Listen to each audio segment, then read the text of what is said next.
Arizona, the Diamondbacks, and the Rangers in what will be our final spring telecast this year from the Valley of the Sun. And we welcome you into the booth. Happy Easter, everybody. Great to have you along with us here on TXA 21. I'm Dave Raymond with Steve Busby.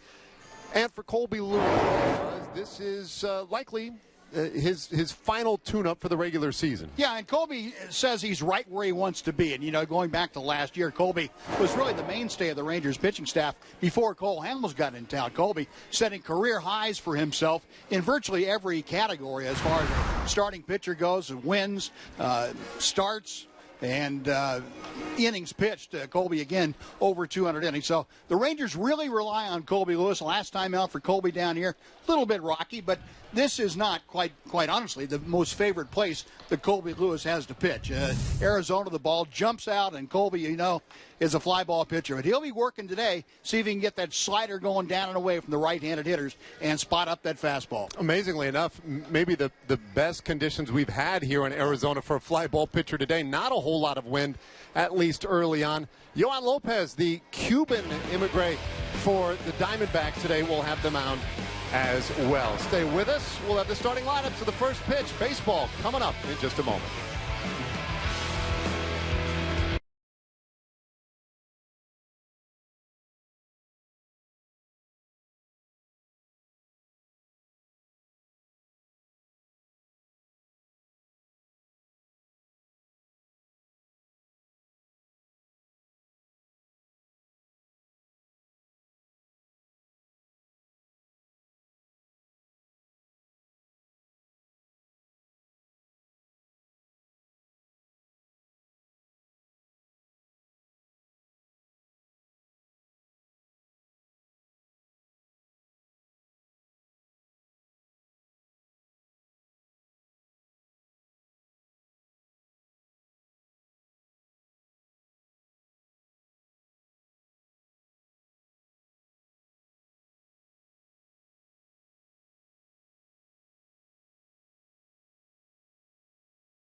See the little Easter bonnet going right there out on the grassy berm here at Surprise Stadium.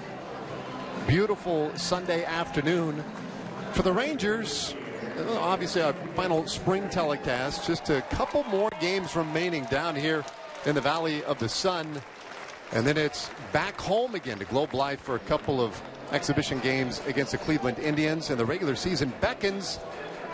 Colby Lewis today getting his final tune-up down here in Arizona against an Arizona Diamondbacks team. Really remarkable. 20 wins, 4 losses, and 3 ties this spring as we take a look at their lineup. A lot of prospects. Socrates Brito at the top spot. Chris Owens, Jake Lamb, their everyday third baseman. In the middle of the order, Ricky Weeks, Phil Goslin, and Peter O'Brien. Very good hitter. Colin Bray, Jack Reinheimer, and then Tuffy Goswich.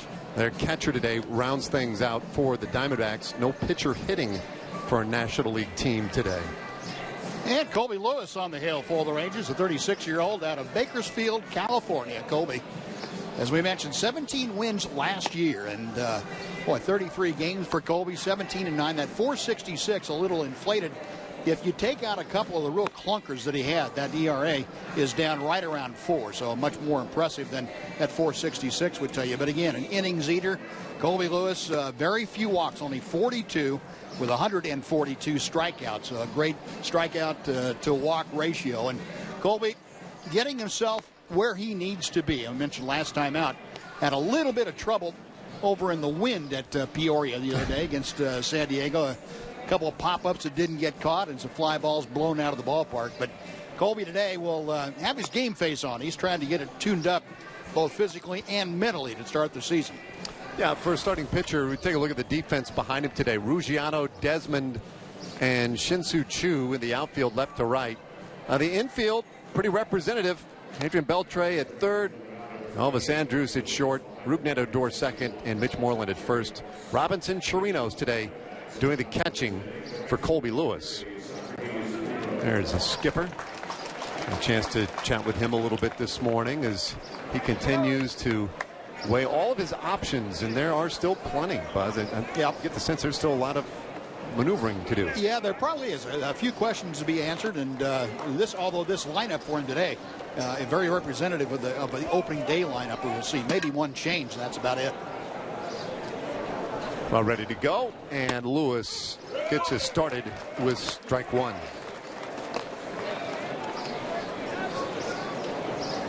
82 and sunny, as prescribed down here in Arizona. Little flare for Desmond, who has handled himself in center field very well this spring. Yeah, another case there of watching Ian Desmond in center. Got a very good jump on the ball, read on a ball off the end of the bat. Normally that's not the easiest thing to do, but Desmond has looked good, whether it be in left field or in center field, able to handle both spots.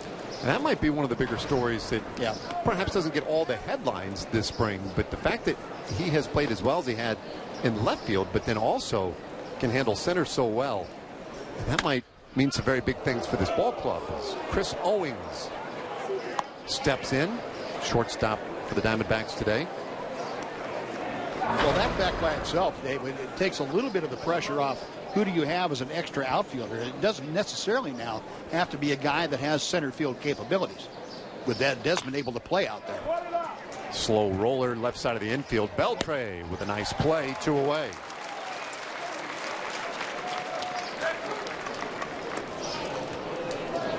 I think he's ready. Something else. He is incredible. Little chopper off the plate, and Adrian Beltre, just like his July, coming on and throwing from down under. Nobody throws the ball better from that angle than Adrian Beltre. He's something. It's one of those things, you don't teach the youngsters to do that. No. Good way to get yourself in a little bit of trouble, but boy, he does it well. 2 away now for Jake Lamb.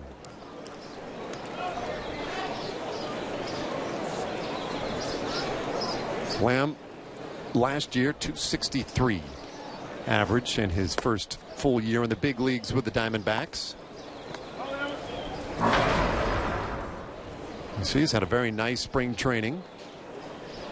One thing last year, and it's true of a lot of Diamondbacks hitters, and seemingly has been for years, is either they tolerate or teach the strikeout in Arizona. I mean, these guys, it's amazing. He had 97 strikeouts last year and like 350 at bats. Now when they put the ball in play, they do a lot of damage. They do. But yeah, you're right. The Diamondbacks are a little susceptible to punch out. 2-1 from Lewis. Boy, nice breaking ball. Yeah. Evens things up. Seen Colby already in the early going, Dave, break out that slider, the backdoor variety, and also down and into the left-hander. So he's getting it tuned up. Well, it is 2-2 to Lamb. That's what happened to him the other day. Left a few up. Now that one absurdly up. Not the kind that's going to get you in a whole lot of trouble.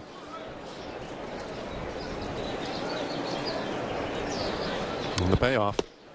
Oh, look good. Strike 3 called, and he completes a perfect top of the first. So Colby Lewis, nicely done. Here come the Rangers when we return.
Underway today in Arizona. Colby Lewis, nicely done in the top of the first inning. Got a strikeout of Jake Lamb to complete his perfect frame. And now the Rangers line up today. Rougned Odor in the top spot. Shin-Soo Choo and Adrian Beltre. Then the heart of the order, Fielder, Desmond, and Mitch Moreland. Justin Ruggiano getting the start today in left field. Elvis Andrus batting eighth, and then the catcher, Robinson Chirinos, rounding things out against Yohan Lopez. Well, Lopez signed last year by the Diamondbacks out of Cuba, and Diamondbacks almost broke the bank for him. Gave him an $8 million free agent contract, and that put him over the limit, so they had to pay some tax on that, too, the luxury tax in their international money. But they're very high on Lopez, his stuff. He had a little problem last year with some maturity issues, let's put it that way. And but they never doubted that good fastball. See, last year in a couple of stops in the minor leagues, 11 games, 2-6 record, but that's a little deceptive. Say the Diamondbacks, 38 strikeouts in those 11 games, pretty indicative of the ability he has. Odor down that left field line, but foul. 1-2 the count. Yeah, I think you can chalk up a lot of those numbers last year for Lopez to a learning experience. I mean, his first year stateside, and there was a lot to learn, obviously. He went through some rather turbulent times last summer with the Diamondbacks. Now, think about it, Dave, coming off the island of Cuba, the repressive lifestyle down there, and you get all that money and you go and live out your dream, and all of a sudden the whole thing hits you right in the face. And not easy to adapt to that very quickly. How hot is Rougned Odor? I don't think you can get any hotter. He was 4 for 4 2 nights ago here with 3 home runs. Comes out today, and that's a well-hit ball. The only thing surprising about that is it stayed in the ballpark.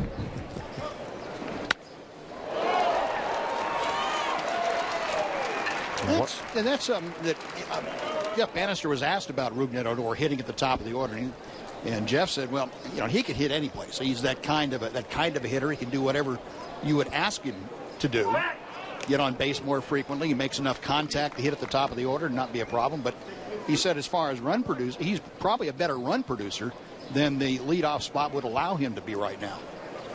Delano DeShields not in the lineup today, who held on that spot so well last year.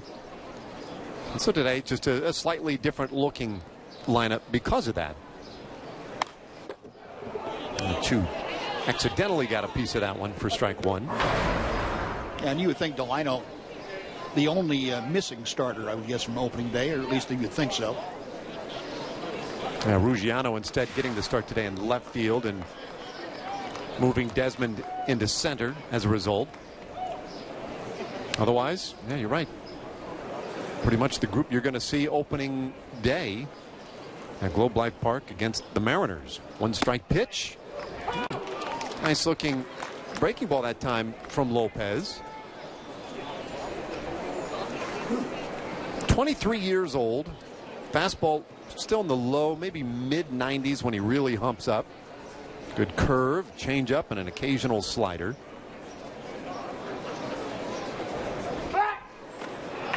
And as you were mentioning, Buzz, last year, a challenge for him. He missed about a month with a blister early in the season. Then, in one of the more bizarre moments for this franchise last summer, after the amateur draft, he hit their first-round pick, Dansby Swanson, in the face in a simulated game, and that was trouble. Then he went AWOL. He just disappeared from the Double-A club, and that was additionally confusing for folks. And at the end of the year, finally shut down for some elbow discomfort. So that is a tough stateside debut. One that he's happy to put in his rearview mirror and move on. And he is very concerned with Odor at first. That time had him picked off, but threw it away. Looked like Gosselin, the first baseman, had a fairly easy pick and just missed it. He was going to apply the tag to Odor, and you're right, Dave. They had Odor dead to rights at first base, but Gosselin couldn't keep the ball in the glove. Odor was working on some of the dirt over there the last couple of moments as if he would be going, but not a big lead. He is not going, and Chu strikes out for the first out of the inning.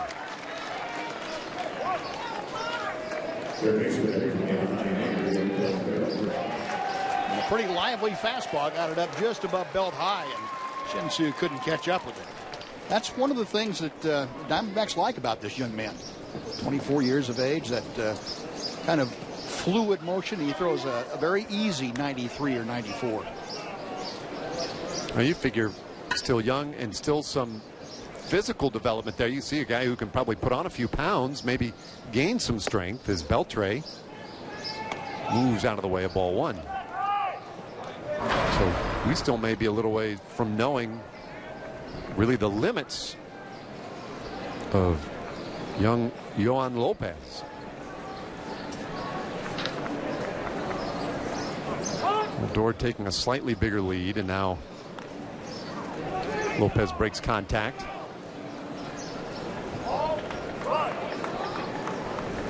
It's been a slow spring for Beltre at the plate, as is oftentimes the case with him. Hitting .250.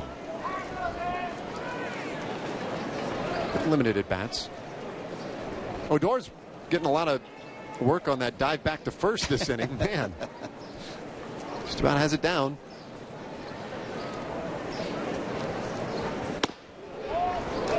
There's that fastball. That time shows up at 95 miles per hour on our scoreboard here, the in-house radar gun.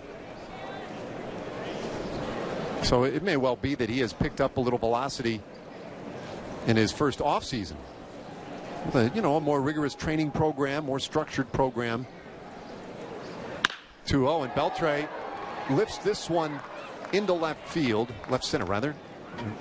And I got totally fooled, totally center, as Bray is there for the second out of the inning. It went that way. It went, I saw it. Sort of. It went away from us. It went somewhere behind this structure in front of us. Yeah. 2 away, though. Yeah, your seat over there is kind of blocked by the stands right here. This suite that juts out in front of us blocks about 3/4 of the field for you. Here's Fielder. So a leadoff hit this inning for Odor. Lopez trying to work his way around him. And comes in with a good fastball for strike one. Well, they spent a lot of money on Yoan Lopez because they don't figure him to spend a whole lot of time in the minor leagues. They think they can get him up to the big leagues where he can be one of those lights out pitchers that we sometimes see come over from Cuba. And breaking ball makes it 1-1. As you mentioned, Buzz, they spent over $8 million to sign him, and knowing darn good and well that that would put them over the limit. They would then be taxed additional monies, which reportedly come out to about that same amount, right. Another $8 million in penalty taxes, and they're now limited this year internationally. Can't sign anybody for more than $300,000. As Fielder takes a pretty healthy rip. So they're now severely limited this year as to how aggressively they can, I guess, go after international players. Yep. So they figured he must be worth the risk.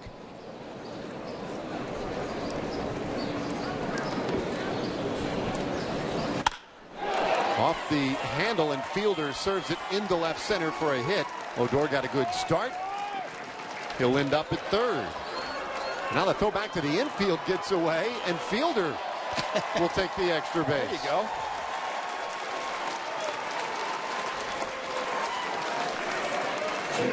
Like the hustle.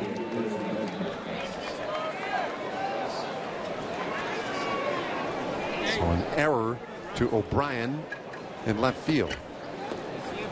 Now Prince Fielder's doggone strong. When he's swinging the bat well, which he has been this spring, again, it's pretty tough to jam him. He shovels that ball out into left center. But he's running around. He's taking the extra base. Looks like a big Easter bunny out there. That's great. Now 2 in scoring position. And Ian Desmond That heater a little bit wide for ball one. Good spring so far for Desmond, both at the plate and in the field. I haven't checked on his free throw shooting. It's pretty good. But I'm sure it's pretty good as well. Pretty good. He's got to be one of the better all-around athletes in that clubhouse.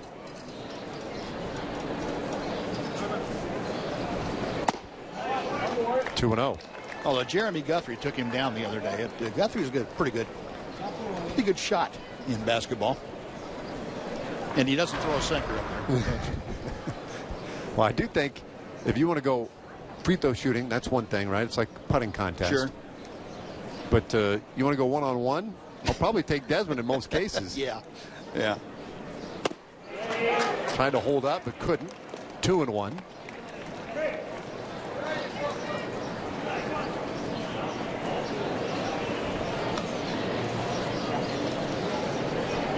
Well, there are a handful of very big signings this offseason, and right at the fore with the Diamondbacks making some very loud moves, but Desmond's might be one of the best. 3 and 1 the count. Certainly from a club standpoint, for what you paid for an all-star shortstop that's going to come over and play a different position for you. I think $8 million the Rangers spent on Ian Desmond. Tickled to death to write that check out. I mean, filling a huge need for this team while we wait for Josh Hamilton to get back to full strength, and hope that Josh Hamilton can get back to full strength. Loaded up now as Desmond takes a 2-out walk.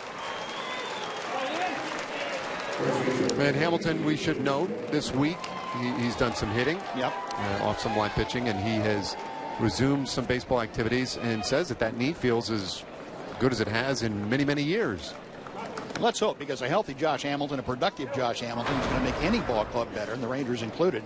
But the Rangers also, with the signing of Desmond, put themselves in a position where if Josh, for some reason, has more setbacks, they're not hurt. They're not hurt as much.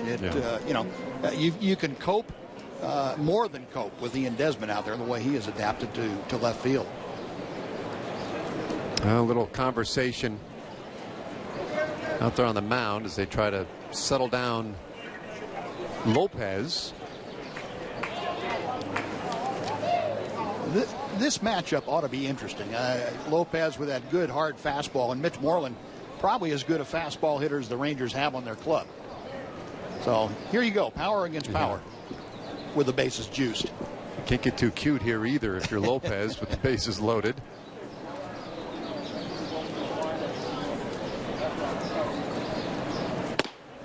And there is that fastball, well placed. That one at 94 miles per hour.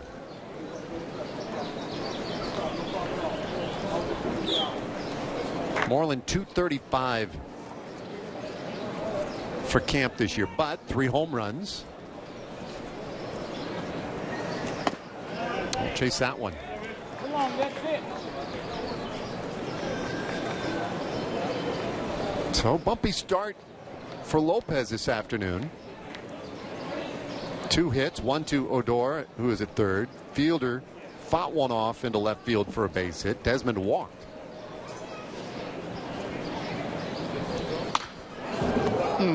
One and 2, just missed. I think Mitch would like a do-over on that one. Location pretty much in the middle, maybe up just a little bit more than Mitch would like it if he had it his druthers, but still think that's in a zone where he can drive it. Well, now with 2 outs, 2 strikes.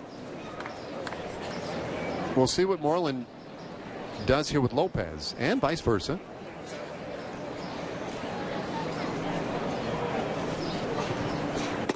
Oh, good breaking ball. Strike 3 called, and Lopez gets out of a big-time jam in the bottom of the first inning. No scores. We go to the second.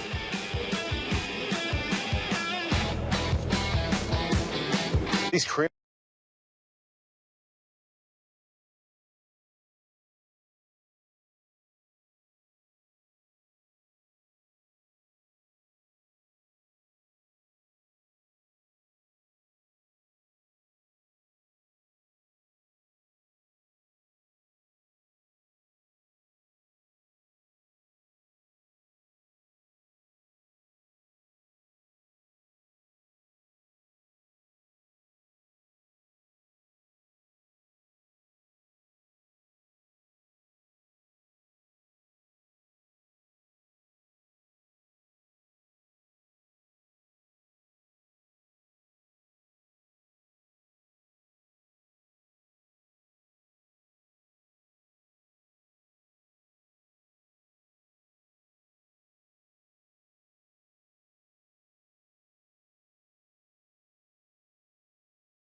Rangers Spring Training Baseball is live with the MLB.com at-bat app. Stay connected all spring with radio broadcasts, video highlights, stats, news, and more. Download MLB.com at-bat, the #1 app for live baseball on your smartphone and tablet.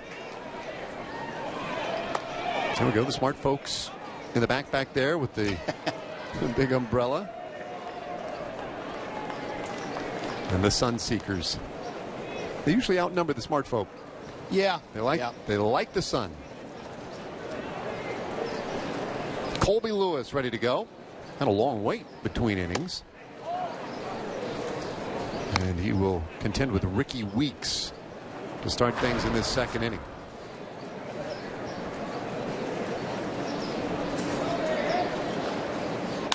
And Weeks gets a good swing. Or that one not going to carry. Desmond tracks it down, one away.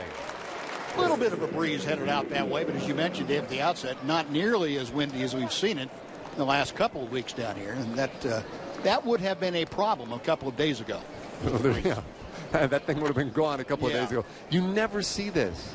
You just never see those flags, at least for the length of time we've seen it today, which has been, you know, the better part of this afternoon. Now there you see a little bit of a breeze. Lewis with a strike pumped in there to Goslin.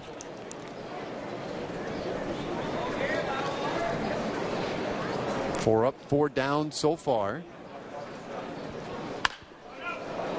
And he's ahead of Goslin here, 0-2.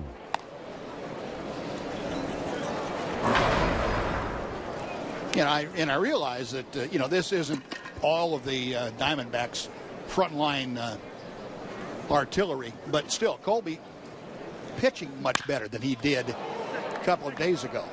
A slider this time lifted out to right center, and Desmond covering some ground again. And by that, I mean he's spotting up the fastball in the breaking ball pretty well, and getting some help from Ian Desmond, who's been busy already with 3 putouts. But Colby, as he said, he'd like to tune it up this time and really get it in order, looking toward opening day a week from tomorrow. So far, so good. Only 15 pitches to this point. Peter O'Brien, another right-handed hitter. And this guy has some natural pop. And a good slider in there for a strike. So you're aware of this legendary home run he hit the other day? Yeah, the StatCast legend. Unbelievable. 119.4 or 6 or something right in that range, yeah. Exit velocity, so over 119 miles per hour off the bat. And as far as StatCast goes, about a year and a half now that's been in use. That is the highest exit velocity ever recorded on a home run. Right. Now, Rangers last year saw Nelson Cruz have almost 119.8 on a game-winning single that just tore a hole through the left side of the Ranger infield. And then Giancarlo Stanton hit one last year. It was over 120 miles an hour on StatCast that never got airborne. It was, I guess, a line drive that came down only because there was a wall there. Yeah, he has. Apparently, Stanton has a couple at 120 plus. This one goes wide foul, 2-2 on Peter O'Brien. I want to see Stanton connect with a Aroldis Chapman fastball. I mean, his best swing and Chapman's best fastball, I'm not sure the world would hold it. Yeah. That'd be noisy. That's big time power on power as O'Brien takes a good cut with 2 strikes. Hanley Ramirez was always a guy who seemed to make really loud, hard contact. It's kind of cool, this StatCast thing, because now you know, right? Now we can quantify it and say, yes, indeed, this guy, O'Brien, does make hard contact. 60 home runs, by the way, the last 2 years in the minor league system. And he takes strike 3 and goes down looking. Second punch out for Colby Lewis through 2 perfect innings. Bottom third of the Rangers lineup coming up.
Some good pitching early on in this one this afternoon as we go to the bottom of the second inning.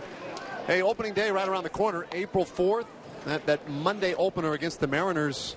Well, still some standing room only tickets available. Not a whole lot. But really, if you want to get out, you got to come out on Tuesday and Wednesday. Tuesday, a night game against the Mariners, 7:05 first pitch.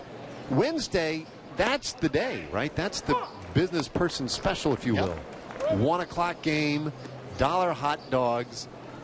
And it's just that much more fun when you know you're cheating. You're getting away with something if you're sneaking out of work. So that's the one to me. So plenty of good seats still available for both those. I said this the other day, Buzz, but on the 5th, that's the first night game, Tuesday night. And that will be the first game played under these brand new LED lights. That's right. Which will be a real sight for folks to see. Kind of ironic that the Mariners are in town, because the Mariners were the first ones to put LED in the stadium. And Safeco got it last year, and quite a difference. Quite a difference. You'll be amazed at what it looks like when you come out to the ballpark, or even watch it on TV. There's going to be a significant difference. Justin Ruggiano, 2-2 now on the Rangers left fielder. So that's next Monday, Tuesday, Wednesday. Really the focus being on Tuesday and Wednesday. So come out and welcome the Rangers back home. TexasRangers.com or 972 Rangers. Get out to the ballpark. Lopez on a breaking ball got Ruggiano to chase. That curveball looks pretty good too. Yeah.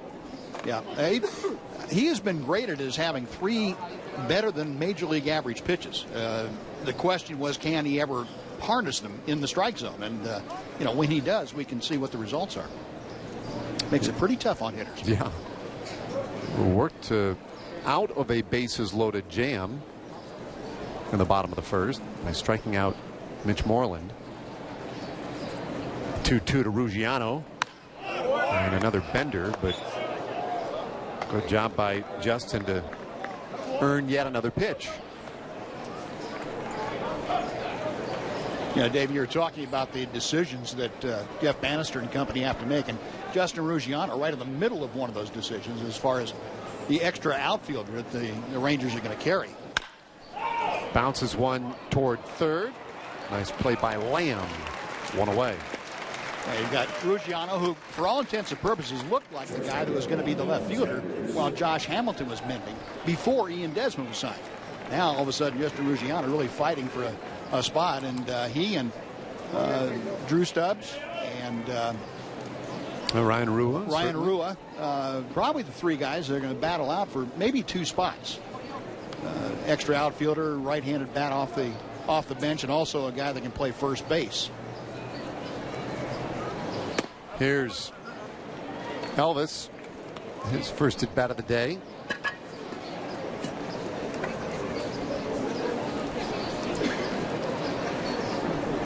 And puts a charge into this one. Bray ranging to his left and lays out for a beautiful diving catch. How about that?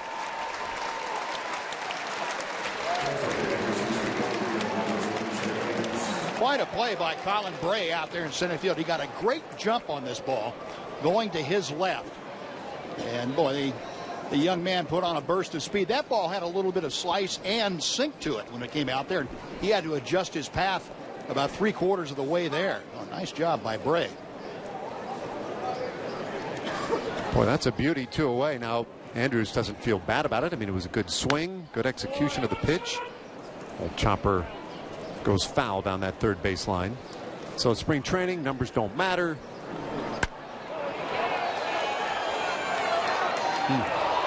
Elvis would much rather have that taken away from him now than a week from now. Yep. Yep. Or a week from tomorrow.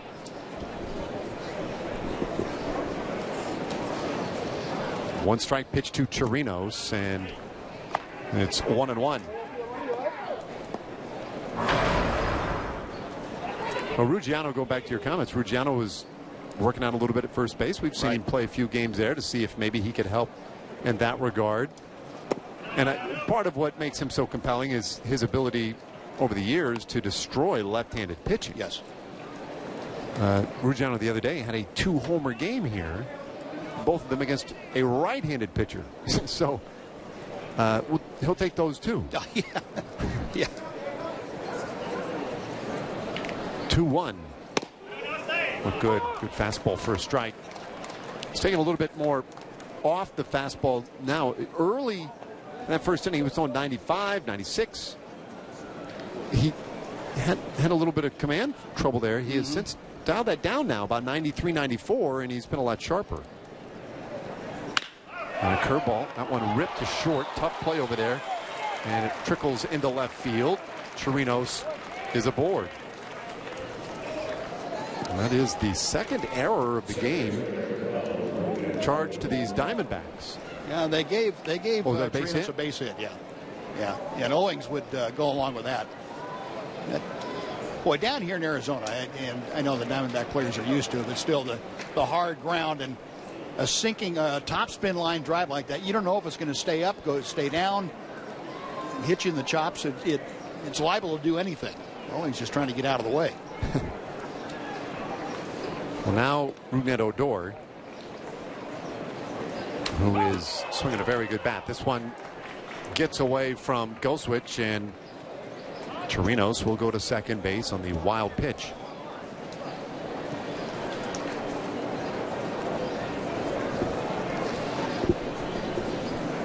Pretty tough for a catcher to set up on one side of the plate and then have to reach clear back across his body to the other batter's box. And Goswitch had no chance, as hard as Lopez throws, to corral that one. Especially when it comes in with that kind of velocity. Yeah, exactly. Don't have much time to get there.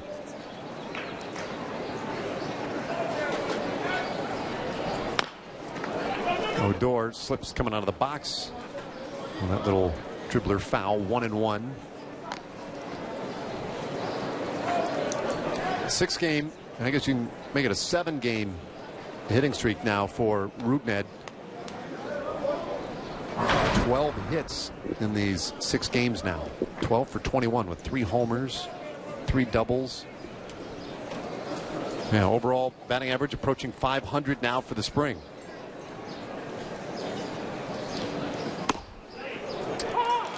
Called strike. Looked like either a cut fastball or a hard slider. I'm not sure which that was. Lopez broke that out, and Rugi was kind of surprised by it. Yeah, that's the first we've seen of whatever that was. Yeah. The 1-2 to Odor. And he'll get another one. Now this is the guy that could really excite this year. It's going to be very interesting to see what Odor does this season. And now that he's got the time under the belt, the comfort level at the big league level, I think he's had time to try a couple of different things now. I think he's sort of figured out what his game is. Well, and I think that, people worry about, well, what about the sophomore slump? He had that last year. Right. Yeah, the first month and a half of the season was his sophomore slump. And the best thing that ever happened to Rougned was he was able to go down and turn it around immediately. Guys talk about how, psychologically, he just night and day. He flipped the switch, became the old Rougned Odor, and I hate to say that when a guy's 22 years old, but, he became himself again, the aggressive, hair on fire kind of player that he was his first year. Came back to the big leagues, brought that with him, and that persona has not changed now. And I think that was what he needed. That's what happened. And all of a sudden, I don't think there's a ceiling to how good Rougned can be. One of the really bright young talents in the American League. Lopez checks his runner again, and a curveball ties up Odor for the final out of the second inning. That's 3 strikeouts now for Yoan Lopez. We've played 2 today in Surprise.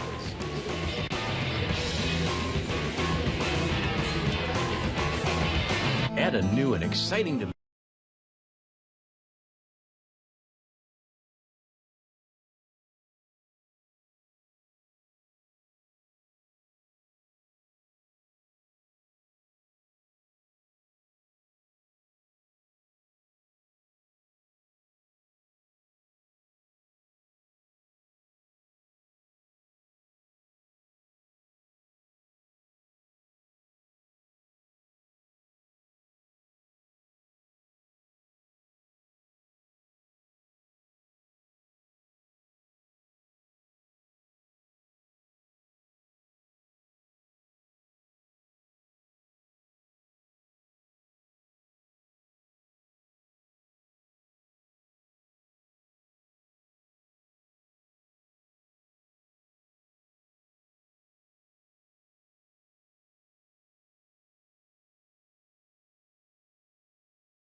Scoreless as we go to the third inning this afternoon.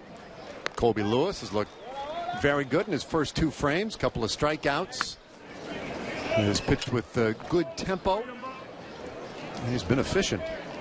Yohan Lopez, meanwhile, has been dynamic, but has had to work a little harder as we welcome in Jeff Bannister, skipper, joining us from right down by the dugout. There he is. He skipped. So far, pretty pleased with what you've seen from Colby Lewis, I assume. Absolutely. The ability to mix some pitches, throw strikes, some quick outs. Really nice so far. Yeah, Jeff, looking at down to a week now before opening day, how would you assess how the ball club is kind of rounded into shape, if you will, as a whole? I think our core group of guys have played the ball games very well. They're in shape, healthy. Been playing with some energy. Been showing up every single day. I love how our at-bats have gone. Very competitive. Our 2-strike approaches have gotten much better. They're in play today. You see it. I think we've seen a total of 44 pitches so far in 2 innings, which is quality AB in my book. Yeah, how difficult is it for some of the guys looking at a guy like Yohan Lopez today? It's your first look at him. He's a little bit erratic, but he's got great stuff. The fact that they have managed to work his pitch count up that high, a positive, but anything that they're saying or you guys are sensing from down there, what you can do with Yohan Lopez? Well, I think more than anything else, it's the approach. It's staying off the pull side, trying to stay in the middle of the field, which allows our hitters to see the ball deeper. And when you see the ball deeper, a guy that's erratic, you see the ball out of the strike zone a lot better, and so it keeps you from that chase. He's got some chase pitch to him with the breaking ball combo with the hard fastball, 95-mile-an-hour fastball. Then he's got a changeup and a slider also. So our guys, when they stay out of the middle, off the corners and stay in the middle, they can see that ball deeper and have a quality at bat. Colby's found a way to keep them in the middle of the diamond too, and Desmond's getting worn out there. That's great. Yeah, he's getting some extra work today. We, finding out a lot about Ian out there in center field. What an athlete, and what a great pickup for us. And he's been a joy to have on a ball club thus far. I would guess that there's no hesitation at all about left field now. He's shown that. Very little hesitation, I would think, in center field, too, for you, huh? There's no hesitation in my mind. Look, this guy's played a premium position his entire career at shortstop, and he sees the field very well. He's got great instincts on the field. So to post him up out in center field, for me, it became finding the range, seeing the ball off the bat, logging in enough time so that as he sees the ball coming to him in the outfield, he gets great jumps, and his routes have been tremendous so far. So what is there left to get done for you? What do you need to see these last couple of days? It's about health right now with all of our guys. The opportunity to keep them going. We need to see some of these guys go 9 innings. Some of our guys are going to go 9 innings today, and just get them out there on their legs for the entire time so that they know what that feels like. And we've done all the back-to-backs, and so it's about keeping them healthy and getting them ready for April 4th. All right, well, the way it's going right now for Lewis, he may have to throw 9 more innings in the bullpen. Skipper, thank you. Thank you for the time. You got it, guys. Always a joy. Jeff Bannister as we head to the bottom of the 3rd inning.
Wednesday, April 6th, the first Texas Chili Company Dollar Hot Dog Day of the 2016 season. Get to Globe Life Park for the last game of that opening series against the Mariners. Enjoy all the Texas Chili Company hot dogs you can eat for just $1 each.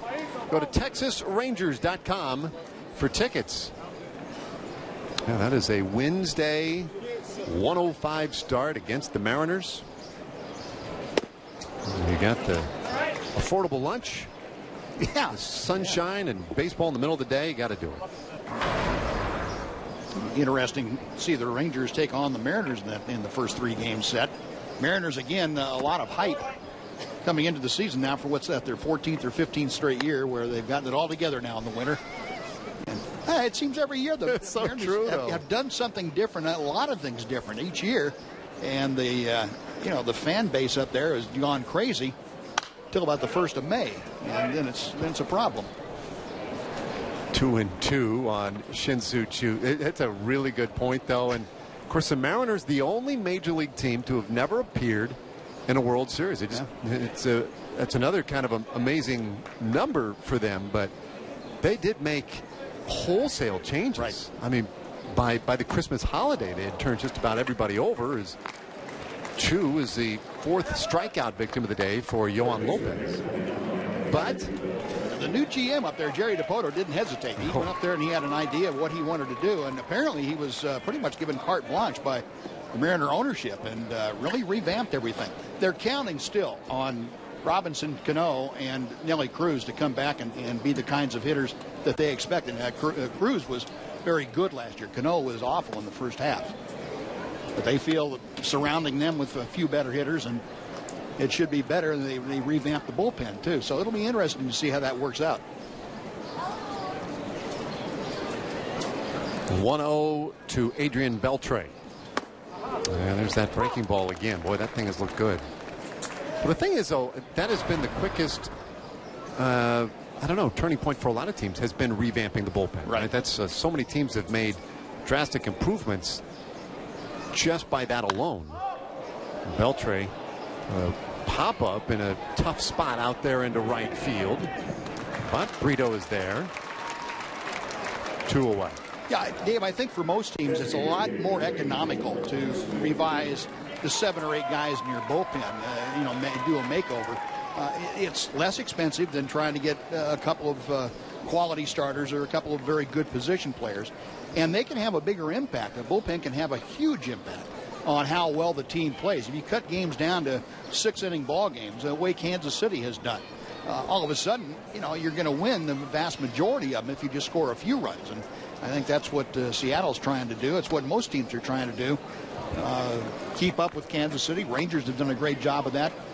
The 2 additions they made last year to the tail end of the bullpen, Jake Diekman and Sam Dyson, made it, and now Tom Wilhelmsen coming over. That's a 6-man, 6 deep latter stages of the bullpen for the Rangers, and that's pretty tough to fight against very often. Yeah, the old strategy of trying to get the starter out and get into the bullpen might be by the wayside now. The bullpens have gotten to be tougher than the starting pitchers, it seems, as that ball smashed into right field by Fielder, and he is aboard with 2 out in this 3rd inning.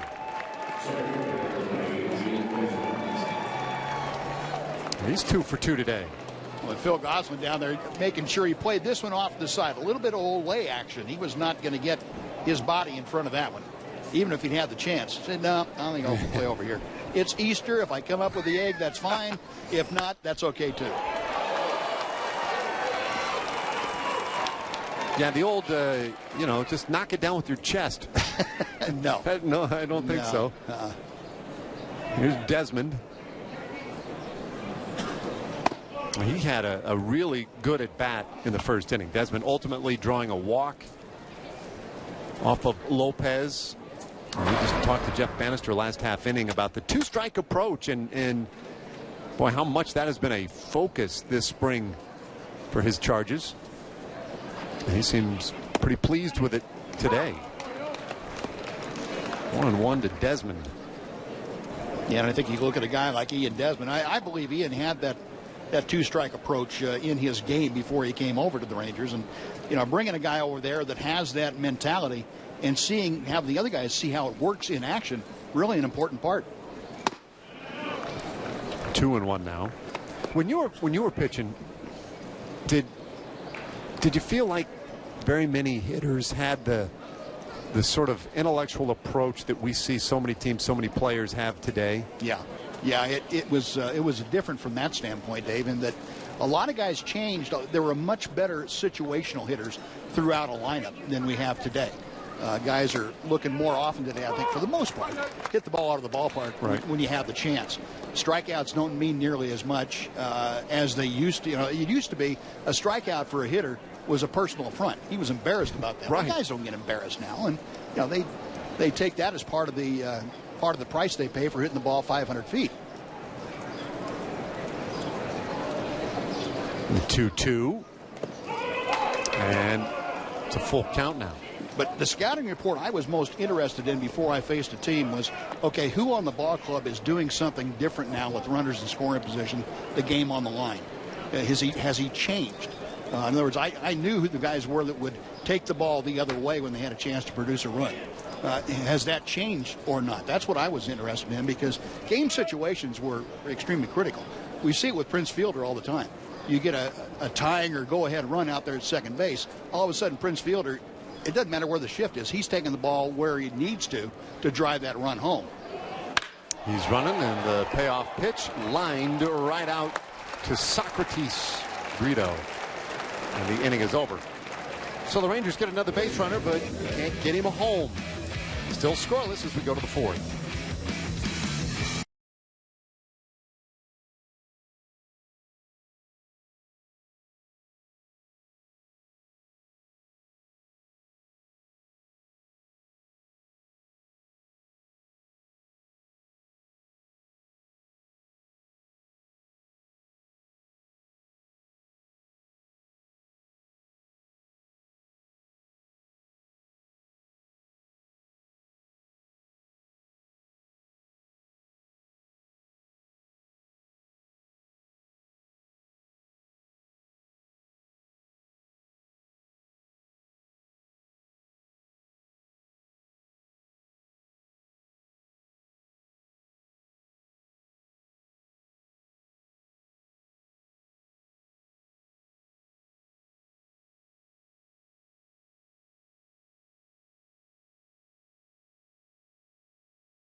Have to be happy with the way that guy has thrown the ball today. Colby Lewis, 3 perfect innings, 3 strikeouts. Colby not giving guys too much to work on. Ian Desmond have recorded 8 of the 9 outs. 5 fly balls and 3 strikeouts. 1 ground ball to Adrian Beltre has been it. Well, you got to engage those defenders behind you. Of course, Desmond went the first probably 8 games without getting a fly ball. Yeah, that's right. So he was due. He's making up for it now. Among the many things he does well, I love the high socks. Yep. Desmond's got the right look going out there in center. Look at that. Can't get my kids to do that. I don't want to wear it down by the ankles. Yeah. Well, the kids see the guys in the major leagues. They also see the guys in the video games and that stuff going. They don't have role models other than those. Well, let that guy be your role model then. Yeah. The 1-2 and a bouncer second base. First chance today for Odor, and he takes care of Socrates Brito. 1 away. Road Dad just told Colby, that's enough. I had enough now. You move somewhere else. Got my 1 ground ball. Now there we go. There you go. So yeah. Odor also sporting the right look. I guess, if you wear the uniform properly, they'll hit the ball to you. That's my takeaway. Chris Owings. Oh, he hits that ball well to left. And it is gone.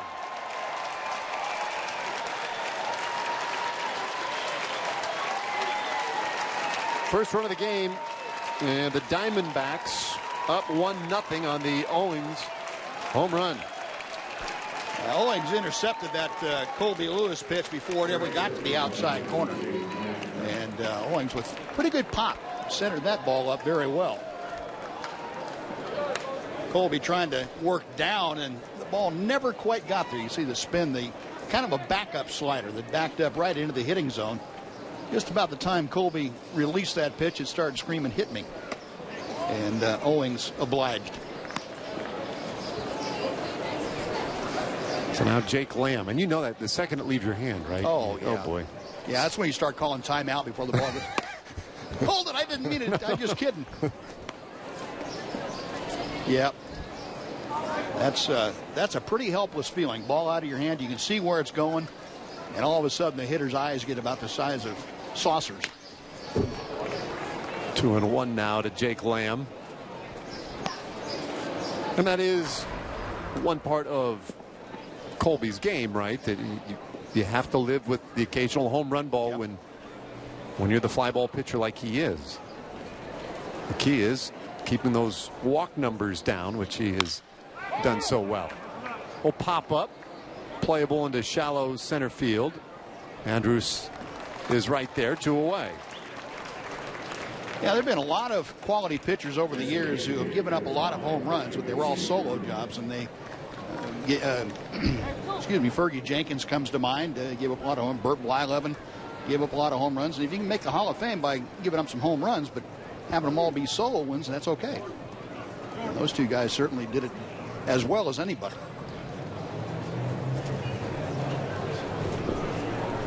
Lewis taking a moment now as he gets ready for Ricky Weeks.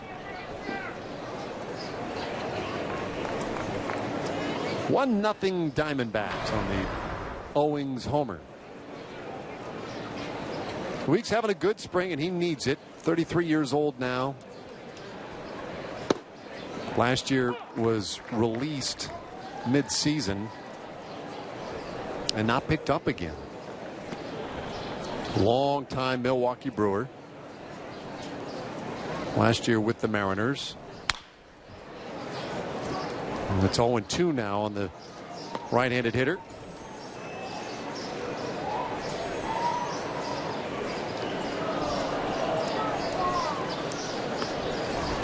Lewis, you see that pitch count very well in check. And that's with 3 strikeouts today. Looking for number 4, and he gets it. Weeks down swinging, and that's how we end the 4th inning. Owings with the home run, though, for the D-backs. They lead it 1-0 middle of the 4th.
Diamondbacks strike first today.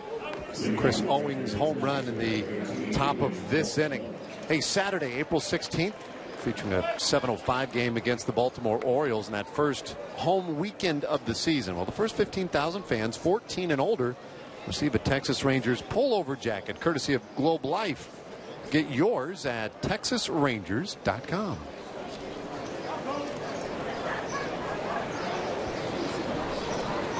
Mitch Moreland to lead things off in this fourth inning. Josh Colmenter, the new pitcher for the Diamondbacks, and Moreland puts that one in orbit, but foul. Jeez. He just hit that down to Peoria. Boy. Josh Colmenter, a swing guy for the Diamondbacks the last couple of years. Spot starts. A lot of games, 44 games last year. Worked 121 innings last season with 12 starts. A little tight there on Moreland, and he puts the leadoff man aboard in the fourth.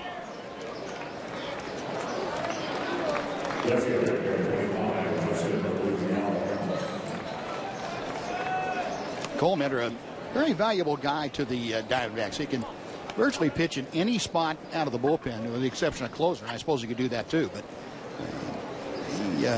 he gives Chip Hale, the skipper for the Diamondbacks, a lot of options coming out of that pen. Right-hander delivers outside to Justin Ruggiano, ball one. He does have that odd ball delivery, Colmenter, and made a lot of noise when he came up in 2011, because obviously it catches your eye, right. And so people wondered, well, where did that come from? The sharp bouncer, third could be two. The second one, and the relay from Reinheimer in time, 5-4-3, and just like that, base is empty, two out.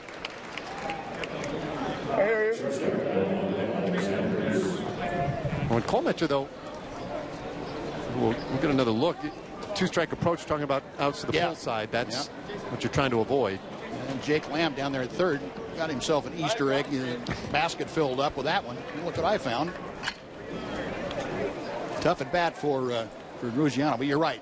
Hitting going to the pull side, a lot less success that way than taking it back up to the big part of the field. Screaming one hopper, but right into Lamb's glove, and easy. Hardest thing about that was catching it originally. You're right. Once that catch was made by Lamb, it was a very routine play. Well, that was one of those like real short hoppers right by the ankles. 1-1 to Andrews.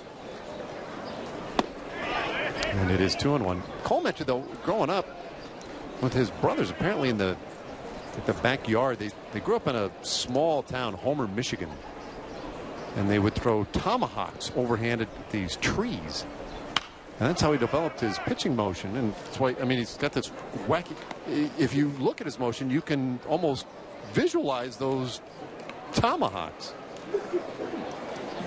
I'm telling you, it's true. The tomahawks. They played catch, or they just threw with the They did not play catch with the tomahawks. I just wondered. That would be a really big story. Bouncer again over to that third base side, and this candy hop for Lamb, and it completes a three-batter inning for the Viking himself, Josh Colmenter. We go to the fifth inning, 1-0 D-backs.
Now 1-0 Diamondbacks as we play on in the 5th inning this afternoon.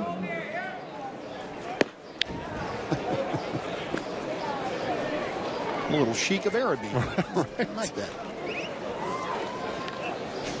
Fans here soaking up a lot of sun. There you go. That's a strong look. It is. I like it.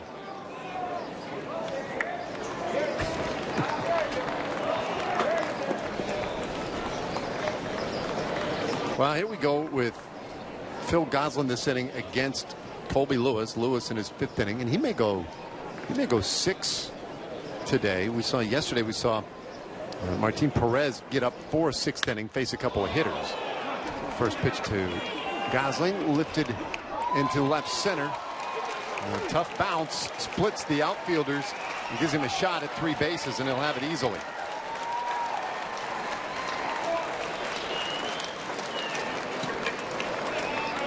Yeah, that was one that hit above the padding. There's a railing and a wire on top of the padding for about 2 feet out there in the outfield, maybe 3 feet. And Gosling's shot hit that unpadded part and bounced back between Ruggiano and Desmond. That's one where I think Ian Desmond would he'll be reminded, hey, one of you's got to back it up. You know, if the left fielder is going for that ball near the wall, then you as a center fielder have to back off in case there is a carom just like that and save a base. But that one will lead off triple. Now Peter O'Brien and Lewis for the first time today, right? Colby pitching out of the stretch. Yep.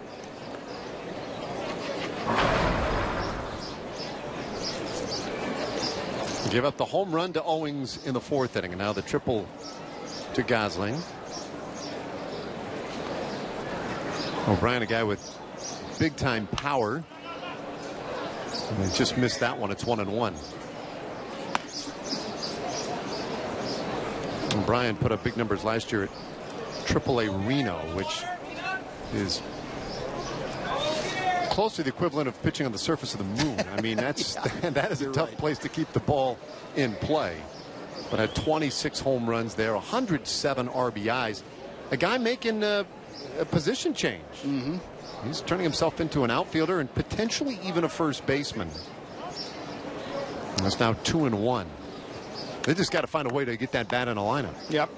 Yeah, there's an awful lot of hitting ability there. You talk about Reno, and how would you like to be a pitcher in the Pacific Coast League? You got Reno and Salt Lake City and Albuquerque, Colorado Springs. I mean, you know, not only do you have to have an oxygen mask, you got to put a parachute on the ball to keep it anywhere in the county. 2-2 to O'Brien. No, those are really difficult places to pitch.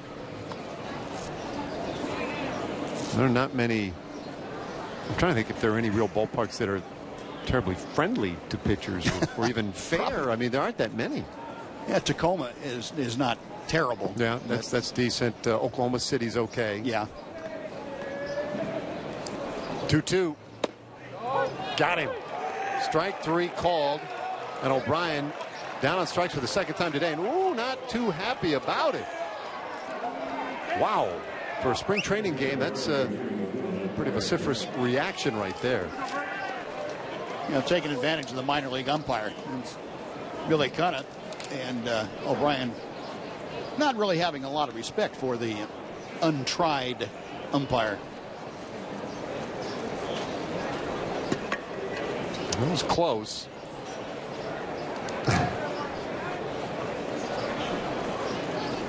Yeah, that's a lot for a spring training game. Yeah, it is. Colin Bray. And this one carrying well right field. Tough route for Chu, and Desmond having trouble with the sun. Can't quite get it either. A run in. Bray to 3rd, where he is in there easily.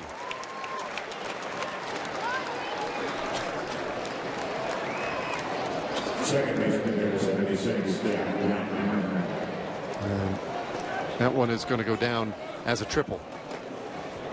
Yeah, it was going to be a run, even if Ian had caught it. But this is one of those balls right in the middle of the sun. You can tell by the shadow, Desmond going over there. And as soon as he gets there, he has to look a little bit back toward home plate. He can't play the ball off to the side quite as much. And, boy, he was lucky he didn't get hit.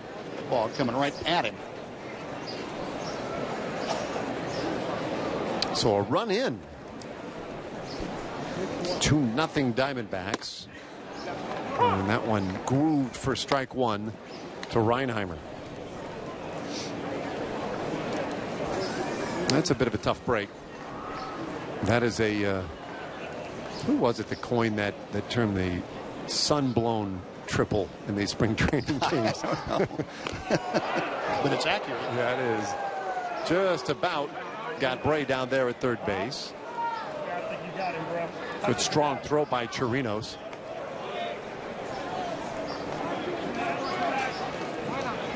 Perfect setup for Chirinos. You saw him sitting outside waiting for that fastball, and all he has to do is catch it, come up, and he has clearance of the hitter to be able to throw it right toward third base. Infield in. And that's strike two. He threw that, though, in front of the hitter. I feel like I normally see those snap those down to the corner bags from behind if they're a snap throw, where you don't come up out of the crouch. You throw going, especially to first base. Throw it to your right side as a right-handed thrower. The 1-2. We got him to chase. Two big strikeouts in the inning for Colby Lewis. You could make an argument that he should be out of this inning. Well, that was a tough chance on the Bray triple. Keeps the inning going. Now Tuffy Goswitch, the catcher today for the Diamondbacks. Well, one thing you know about Colby Lewis, if there's a mistake made behind him, whether it be an actual error or a play that should have been made, you're not going to be able to tell by Colby's demeanor. He will gather himself together and make the best effort he can to pitch around that. Pick his teammate up. Another tough sunball here into center, but Desmond had the angle on it, able to shade his eyes and make the play, but another run across for Colby Lewis on a couple of triples. Rangers trail by 2.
Texas Rangers baseball on TXA 21, sponsored by Gaylord Golf Mecca. Visit GaylordGolfMecca.com to win a trip for 2 on America's summer golf destination. Sounds pretty good to me. See you there. Bottom of the 5th. 2-0 Diamondbacks today. Solo home run by Chris Owings in the 4th. A couple of triples in the 5th. We'll see what the Rangers can get going against Josh Colementor.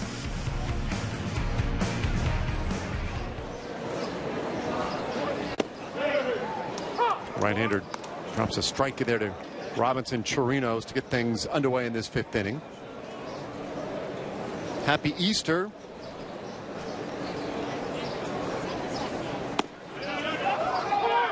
And it's 0-2. This morning is one of those, no doubt do this all the time, right, Buzz? You put together your all-Easter team like Luke Easter, Rabbit Moranville. That's pretty good. I was trying earlier. Line drive to left field by Chirinos. Base hit starts the 5th inning. Ted Lilly was about the only other one I could come up with. Charlie Hare. Charlie Hare, very good. Oh, Johnny Hopp. There you go. The old, the old Yankee. That's good. So Hop, Hare, Rabbit, Moranville, Luke Easter. I guess we could. Oh, it was a Rose, Pete Rose. Could that work? Or was that stretching? Pete's got to be in everything except the Hall of Fame. Yeah.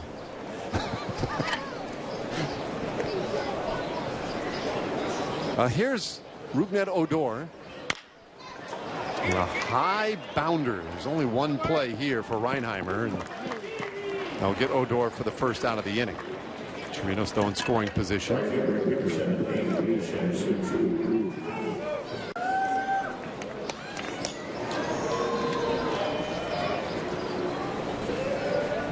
Kurt Dankert chiming in with Jesus Alou.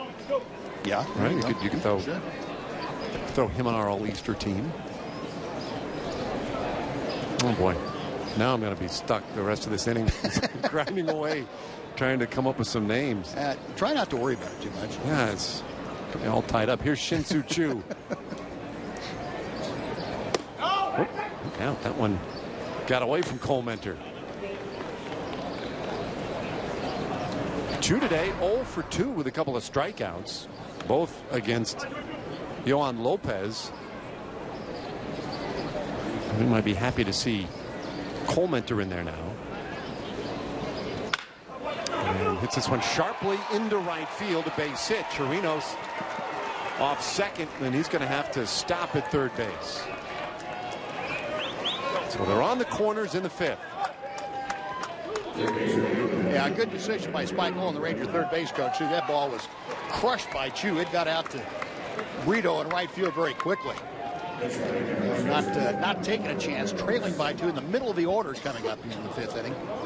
Spike Nolan put the stop sign up for Chirinos, and Rangers with the big guys coming up with the runners at first and third. So still just one out. We have a pinch runner in at first. Adrian Beltre to the plate. We haven't been able to see the number yet. Did we go in there? There we go.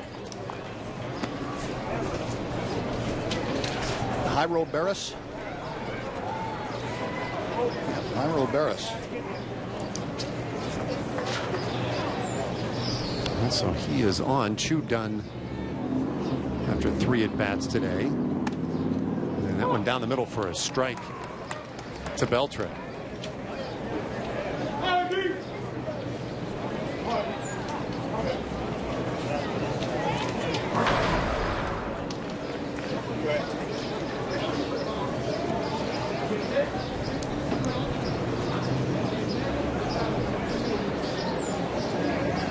Beltre today 0 for 2, twice his flied out. Takes a pretty good pitch at the belt. 1-1.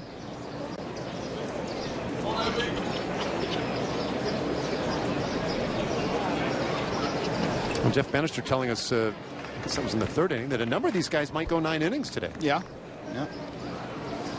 Choo will not be among those. One off the plate, 2-1. I would imagine Ruggiano will probably go Sure. 9 innings. Maybe Desmond playing in center. Elvis Andrews might decide to stay out there for 9 at short. Odor, because he missed some time earlier, maybe wants to get the extra at bats. Beltre smacks one up the middle and into center field, and it gets Chirinos home from third. Rangers on the scoreboard now. It's a 2-1 game. Yeah, we were talking about earlier, Dave, about guys knowing who the guys are that change when they are in a run-scoring situation as a hitter. Beltre is one of those guys. You know, you see him pull the ball. All of a sudden, you put somebody at third or somebody at second where a base hit can bring him in. He takes the ball up the middle of the field. And we've seen him numerous times hit the ball to right field in run-producing situations. So Adrian is one of the guys you pull a little star beside if you're an opposing pitcher. Say, you got to keep an eye on him. And same with this guy, Prince Fielder. Yep. And he swings. Hits this one a ton high in the air. Oh, he got it. Right center. Gone.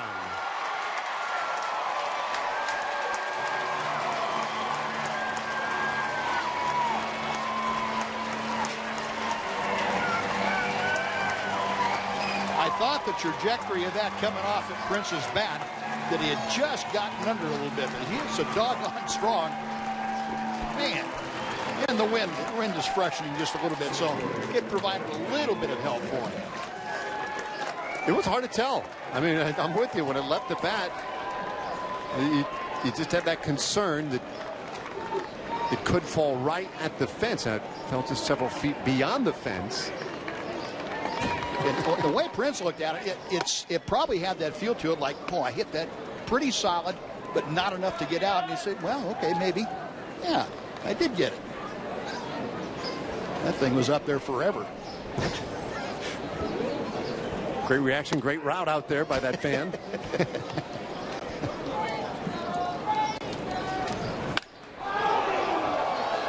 I think that's the important thing about this is this fans play right here. Come on, yeah. Atta babe. He surrounded it. You keep it in front of you. That's all you. 1-1.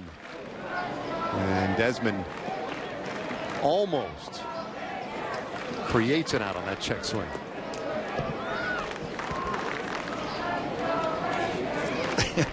Prince trying to explain it. He's getting some grief right about now. I guarantee you.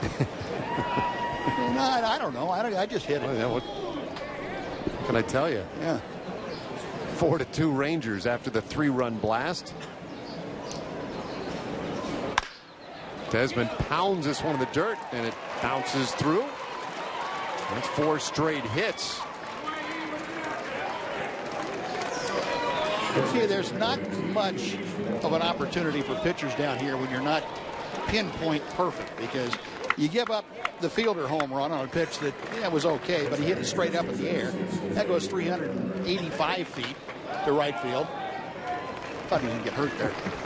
And then you give up a 38 hopper that goes through the infield. Right. You know, you just have no chance. Hard infield, hard dirt, hard grass. Even the grass out there in the berm is hard. See, Jose Cardona, the new pinch runner. So Desmond is done.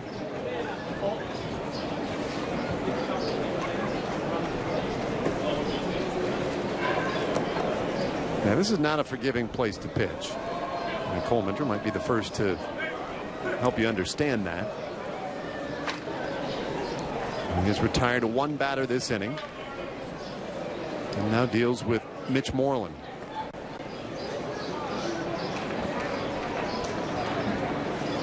Shift on for Moreland with 3 infielders over the right side. The pitch in the dirt bounces away, and Cardona scrambles to second. It's a wild pitch. Now, part of the minor league instruction for the Rangers all the way through is for base runners that have pretty good speed, anticipate the ball in the dirt and don't hesitate. And you may get caught occasionally by being aggressive, but if you anticipate it and the ball goes in the dirt, you get that good jump. You're going to advance more often than not. It doesn't matter whether it's rookie league or the major leagues. The Rangers do it just that way all the way through the entire system. Cardona, good reaction on that one, and now he is a potential RBI for Moreland. 1-1 the count. And last year, that was really one of the defining elements of the Rangers game in general. They created a lot of runs on the bases that way. We're going to pay a little more attention to Cardona back there. Didn't look like he had a big lead. Yeah, aggressive base running doesn't necessarily mean a lot of stolen bases. Going first to third, taking the extra base on a ball in the dirt, forcing the defense to make solid throws to get you every time. Rangers have become very, very good at that. Right down the middle, 1-2 to Moreland.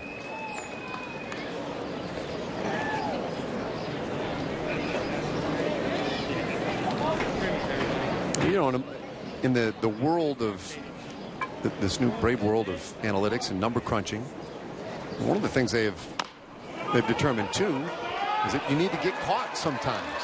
A tough play at third, and in time Lamb manages to catch Moreland. Close play down there. A great job by Lamb cutting across to even have a play on that. Now, Mitch doesn't get a whole lot of opportunities for infield singles. He normally hits the ball very sharply. That looked like he might have beaten that out in a throw from Lamb.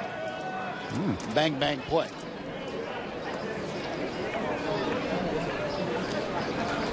Ruggiano now swings and hits this one high in the air. Tough sun out there in center field, but tracked down by Bray, and the inning is over, so the Rangers will settle for the 4 runs. Prince Fielder, though, with a 3-run homer to cap the scoring, and it takes us to the 6th inning today in Surprise.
Hey, folks, join the Rangers Club presented by McDonald's. It's the official Rangers fan club for kids 13 and under. That little girl could even join. Join Junior Rangers members, receive exclusive Rangers gear, invitation to members-only events, and special ticket offers. Memberships are available for just $20. TexasRangers.com/Junior Rangers. 6th inning this afternoon in Surprise. 4-2. Rangers on top. And Colby Lewis out for a 6th time today. Gets Brito to roll out to first for the first out of the inning. Pretty good pitch by Colby. Looked like he took just enough off him to get Brito out in front. Hit it right off the end of the bat. Target down and away, and just a little bit of a not a real true changeup, but enough off to where Brito could only roll over on it. It's only the 3rd ground ball today for Colby Lewis. He's given up 2 runs so far on 3 hits. He works with a 2-run lead. Chris Owings got him for a home run in the 4th inning. 1 for 2 today. Owings, a guy who strikes out a ton, or did last year anyway, 144 times. It's this ball hard, though. Right center field again. Cardona, the new center fielder, reaches up on the run and makes a great catch. How about that?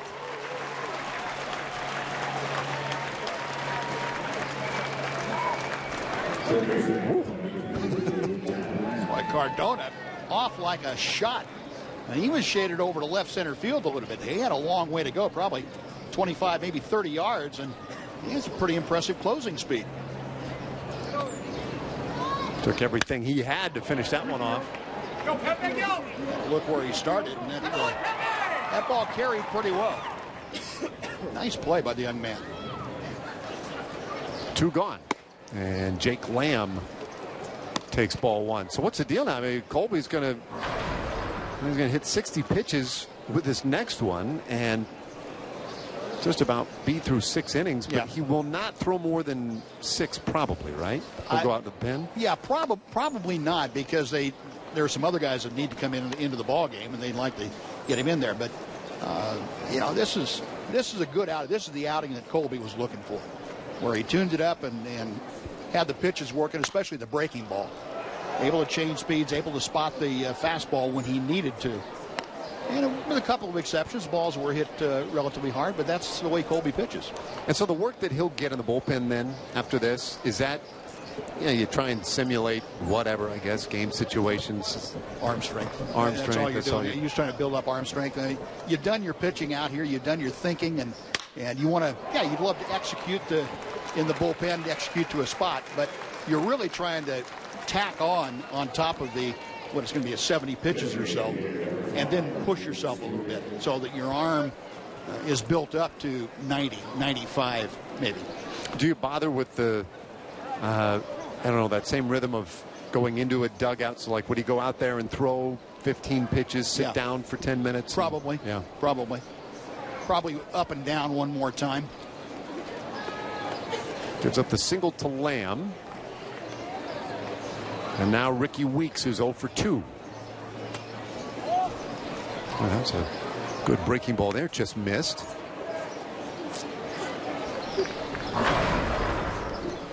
And Lewis been very sharp today. Colby in his final tune-up before the regular season.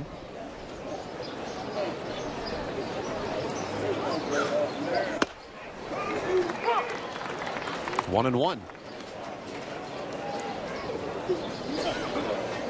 Last year got a lot of run support on his way to 17 victories, career high.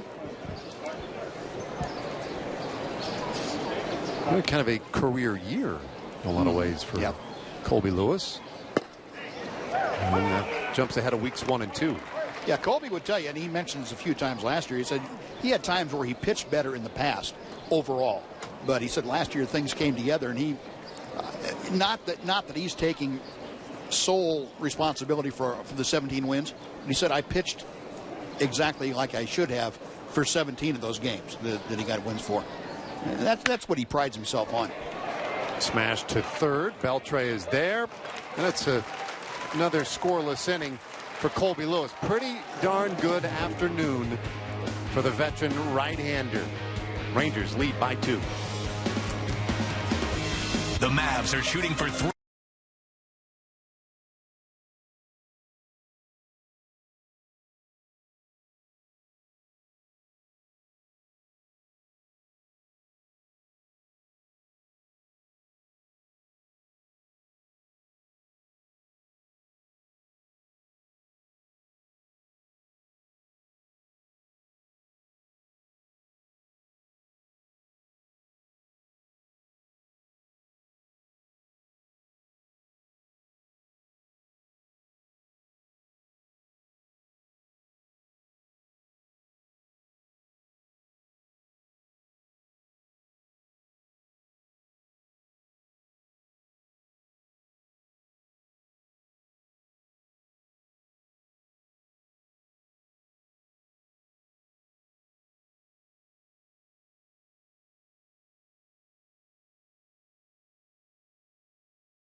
Bottom of the 6th inning, Rangers lead by 2.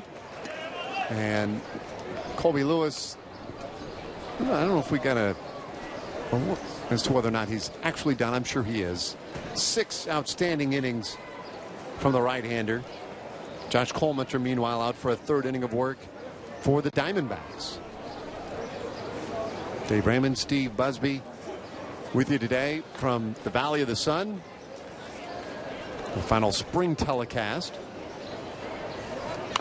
And Colemanter's first pitch fouled off by Elvis Andrus. There's Colby Lewis.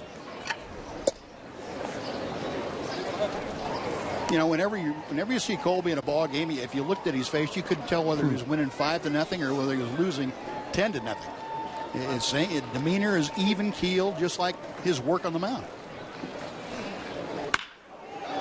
Sharp bouncer and a base hit for Andrus. Andrus saying no pinch runner. It looked like Hanser Alberto was at the top step with a helmet on, and when he went back in the dugout, I was like, well, what? He's going to run. Yeah, he hadn't had a chance to get on base today. I need to stretch this out here a little bit. So Elvis draws a throw and able to get back in there easily. He's on Chirinos, who has reached twice today via base hit. Good day at the plate for him.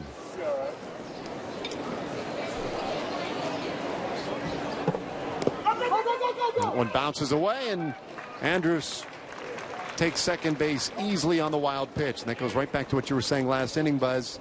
He was ready for that. He had taken a great secondary, and it was a piece of cake from there. Yeah, and Elvis is one of the best at the Major League club with the Rangers of doing this. You watch him get that little extra step, and then he's gone. And that's a hard one, I think, for a base runner at first to judge, because the ball's coming almost toward you. Your depth perception is not helped very much, but Elvis read that well after the little step back.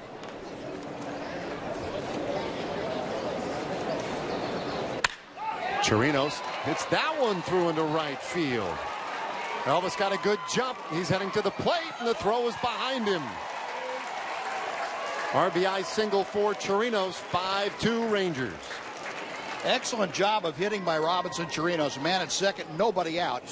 His primary concern was taking the ball the other way, and he got an RBI base hit out of it. But most importantly, and what he'll get high fives for, is he got the job done with his approach. We talk about that approach all the time. Know what the situation is, know what it's asking you to do, and Robinson Chirinos executed it perfectly. I mean, pretty much a textbook day today. Yeah, it has been. With the exception of the one double play grounder, I'll tell you what, to a man up and down the lineup, done the little things to now build up a 3-run lead. And Odor, 1 for 3 today, takes ball 1. And the offense, again, scoring 5 runs or more. This is the 8th consecutive ball game they've done that. So they've gotten it pretty much in high gear. Not in overdrive yet, just in high gear. Not quite. That's coming. You don't want to waste it all down here, but you'd like to get it every chance you get. 11 hits, that's a pretty big number this far into the game. Odor, not going to get it done with this one. O'Brien in a couple of steps to make the play, one away.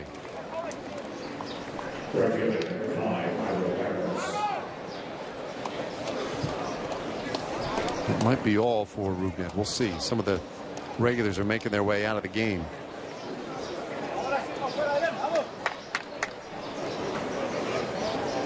Regardless, he certainly appears ready to go.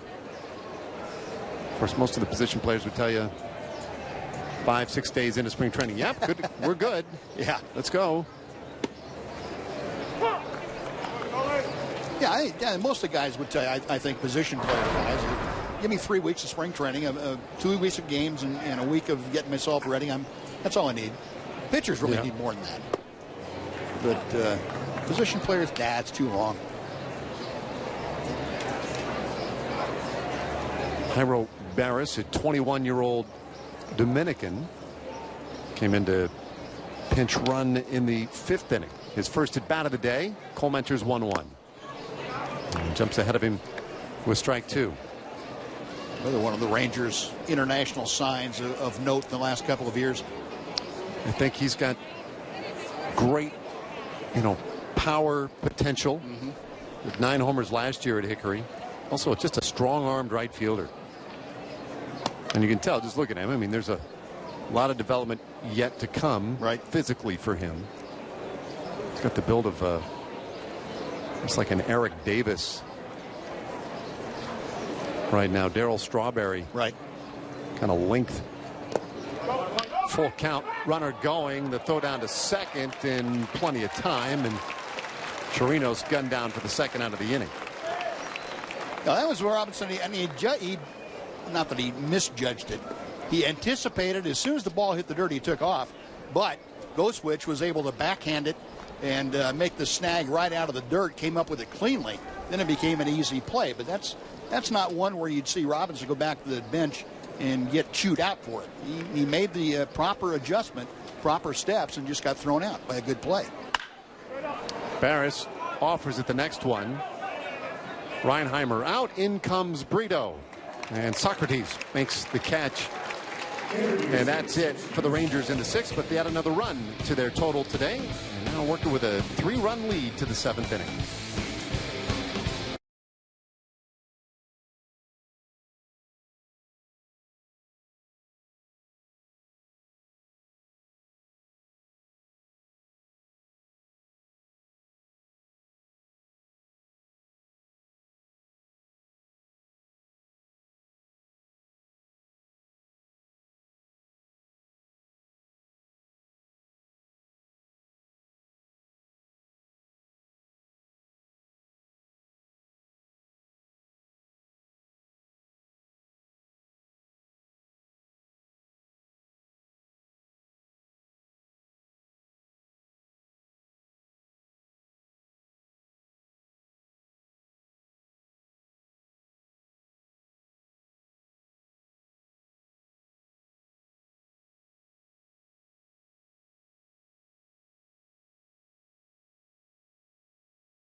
A lot going on when the Rangers opened the season at home. Wednesday, April 6th, it's a 105 game against the Mariners, the last game of that opening series. Well, fans can enjoy 50% off tickets in the corner box, upper box, and upper reserve seating areas, or $34 tickets in the Cholula all-you-can-eat porch, courtesy of KRLD 1080. Get your discounted tickets at TexasRangers.com/specials using the online coupon code KRLD Matinee. See Easter Bunny. 7th inning, and Colby Lewis out for a little bit more work. Buzz, I guess, just didn't get enough. No, he hasn't cracked the 70 pitch level yet. And I think Colby said, hey, as long as I'm here, I might as well go ahead and get the work in. This one popped up into right field, or foul ground anyway, and Barris couldn't quite get there. Long strike on Goslin, and it's 1-1. The Rangers have 3 other pitchers listed in the bullpen. Matt Bush, who we saw the other day in his first outing at the major league level. Andrew Faulkner and Keone Kelly. So it's possible that one of them might come in if Colby gets to his pitch total in this inning, finish off the inning, and the other 2 would have an inning each. 1-1. That one hit pretty well center field. Cardona will run out of room.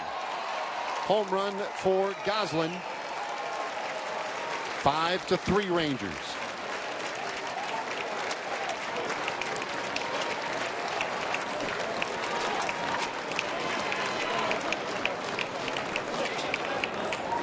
As was the case with the home run to Owings in the fourth inning. This one just stayed up, didn't get to where Colby wanted it. And you got to give Goslin credit.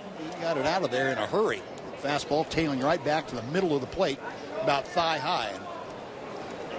And that is not a good spot if you're a pitcher. You don't get a lot of those back. And sometimes they pop them up, but not very often. Yeah, their job, hitter's job, right, is get that one mistake that they see in a game. And they're pretty good at it. 0-2 now to O'Brien. Nelson's had some pretty good swings today, too, for the Diamondbacks. Deep fly out on the second, the triple, and then now a home run. So he's had pretty good looks at Lewis. This ball hit high in the air, not going to carry. Right fielder Barris wants it. And that is out number one. Probably a better angle for Barris. Yeah. Going to his right there, at least with regard to the sun. Yeah, and you saw him look over at Cardona and mention something to him, and he said, yeah, it probably is better for the right fielder to take that going away from the angle of the sun. Center fielder coming in there. We saw it a couple times. Ian Desmond earlier in the ball game, getting into that alley just a little bit and having to look back toward home plate, and the sun blinds you. Not much you can do about it. Now the first offering is right in there for strike one.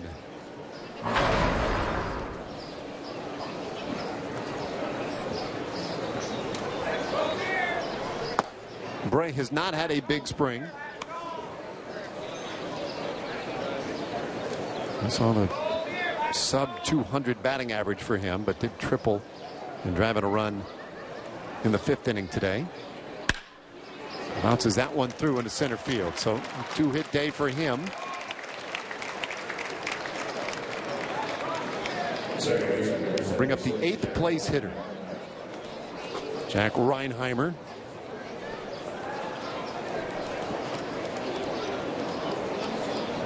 Colby Lewis in a 7th inning of work, and that man, Jeff Bannister, has to be very happy with many things today. Not just Colby Lewis, but the approach of his hitters. He seemed like in a very upbeat mood when we talked to him in the third about what he had seen in the game already. Yep.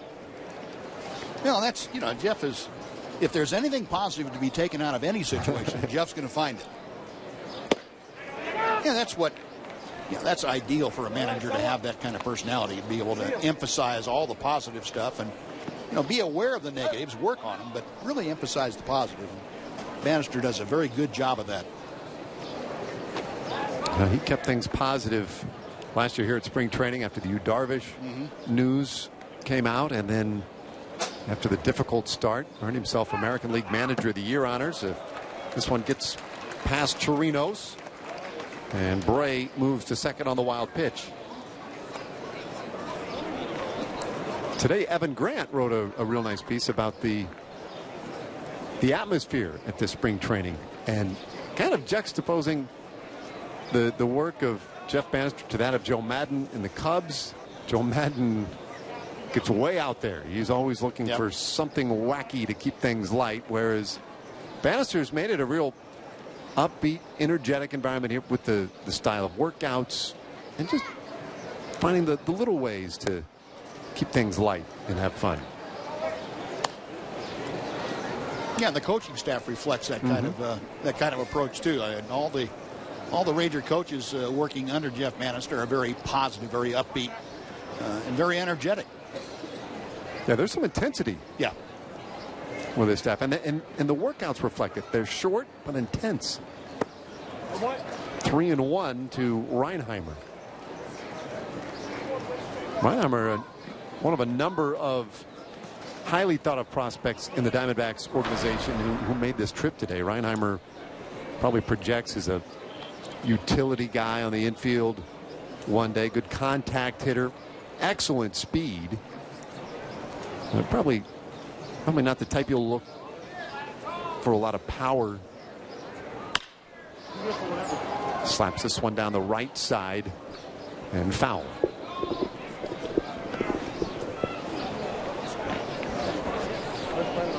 And normally when we talk about prospects, we hear all about the guys with great power numbers or the arms that can throw 98. And so it's not often that a guy gets your attention like Reinheimer, who, plays a solid short second base, doesn't hit for power, but is a good contact guy and can run. So he stands out for, I guess, all the little and right reasons. Mm-hmm. And he draws a walk.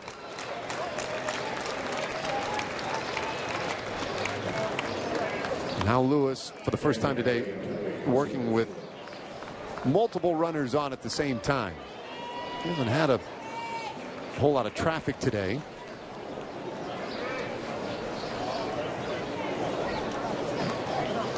I think if you were in a regular season game and not just trying to build up Colby's stamina, Colby would probably be out of the game right about now. You get two guys on a 2-run lead in the 7th inning, and you can say, okay, Colby did the job, and let's get somebody from the bullpen. But this is one of those situations where you want Colby to push it a little bit. You want him to feel good about being able to get to whatever pitch count you're talking about, 85, 90, 95. And he rushes one past Tuffy Grosswich for strike 1. Yeah, and that's goes back to the level of importance of spring training numbers, which is to say there isn't one. I mean, there is no importance really.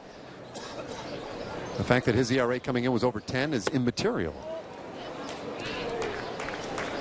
Unless, of course, you're a guy competing for a spot, and sometimes those results can help get some attention. But really, even in those cases, coaching staffs, front offices, they're pretty good at isolating their performances from the numbers. Mm-hmm. Good bender, but that one gets away again from Chirinos. And so both runners moving up into scoring position. Bray at third and Reinheimer at second. It looked like a pitch that Robinson normally will handle fairly easily. It didn't appear to bounce in the dirt to him. We'll take a look and see. And yeah, that's a pitch that Robinson Chirinos will handle almost all the time. But it also is a pitch that Colby Lewis doesn't throw very often. That's a curveball. And he's basically fastball slider, and just that little extra off velocity wise, and even can mess up the catcher even though he knows it's coming. Ooh, came right back with it again, it looked like, and it's 2-2.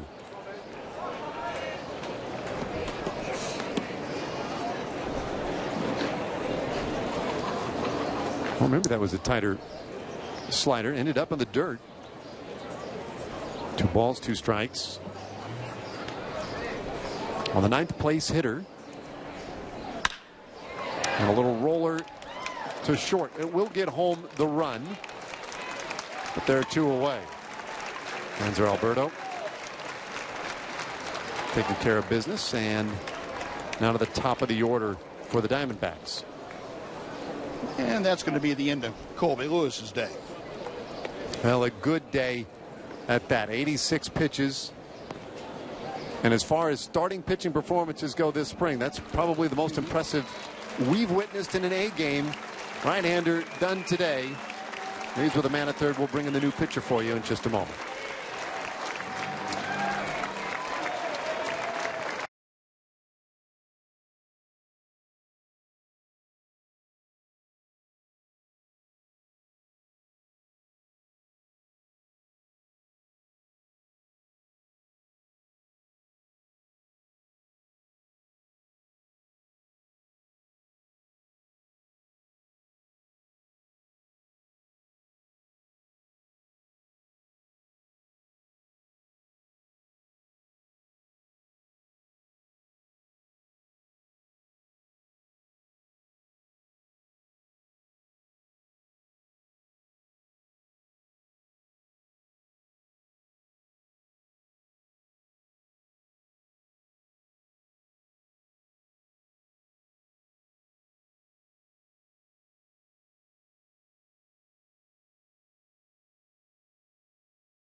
Solid day for that man right there, Colby Lewis. 6 2/3 today, but leaves responsible for the man at third. And Colby gives way to the 27-year-old left-hander, Jimmy Reyes. Reyes last year spent the entire season at AAA Round Rock, appeared in 41 ball games. He had a few spot starts in there, 5-3 record. Reyes he has been around a bit. Started out in 2010 with the Rangers. He was a 7th-round pick that year out of Elon University. Left-hander's first pitch. And it misses to Socrates Brito. 0 for 3 today.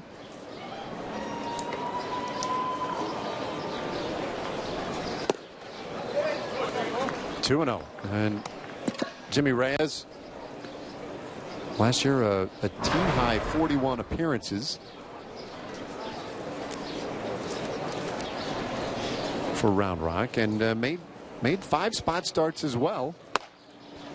Looks like he's got a pretty good fastball. Or it's funny, that looks to me, that's one of those examples, right, where you're like, whoo, that guy's got a little zip. And I look up, it's 89 miles an hour. Yeah, yeah.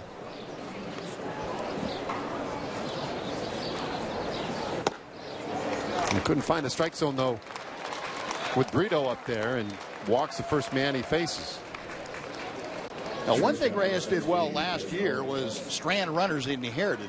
Almost 80% of the runners that he had on base when he came into the game, he left stranded on base, and he inherited one here, and Colby Lewis would just as soon that he's stranded. Keep that lead. 5'10", a little better than 200 pounds. And a pretty solid beard.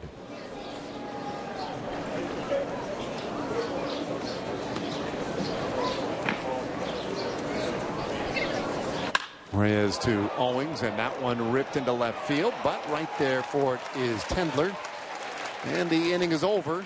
2 runs score, and it's a 1-run game as they stand and stretch today in Surprise.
Rangers working with a 1-run lead as we go to the bottom of the 7th inning.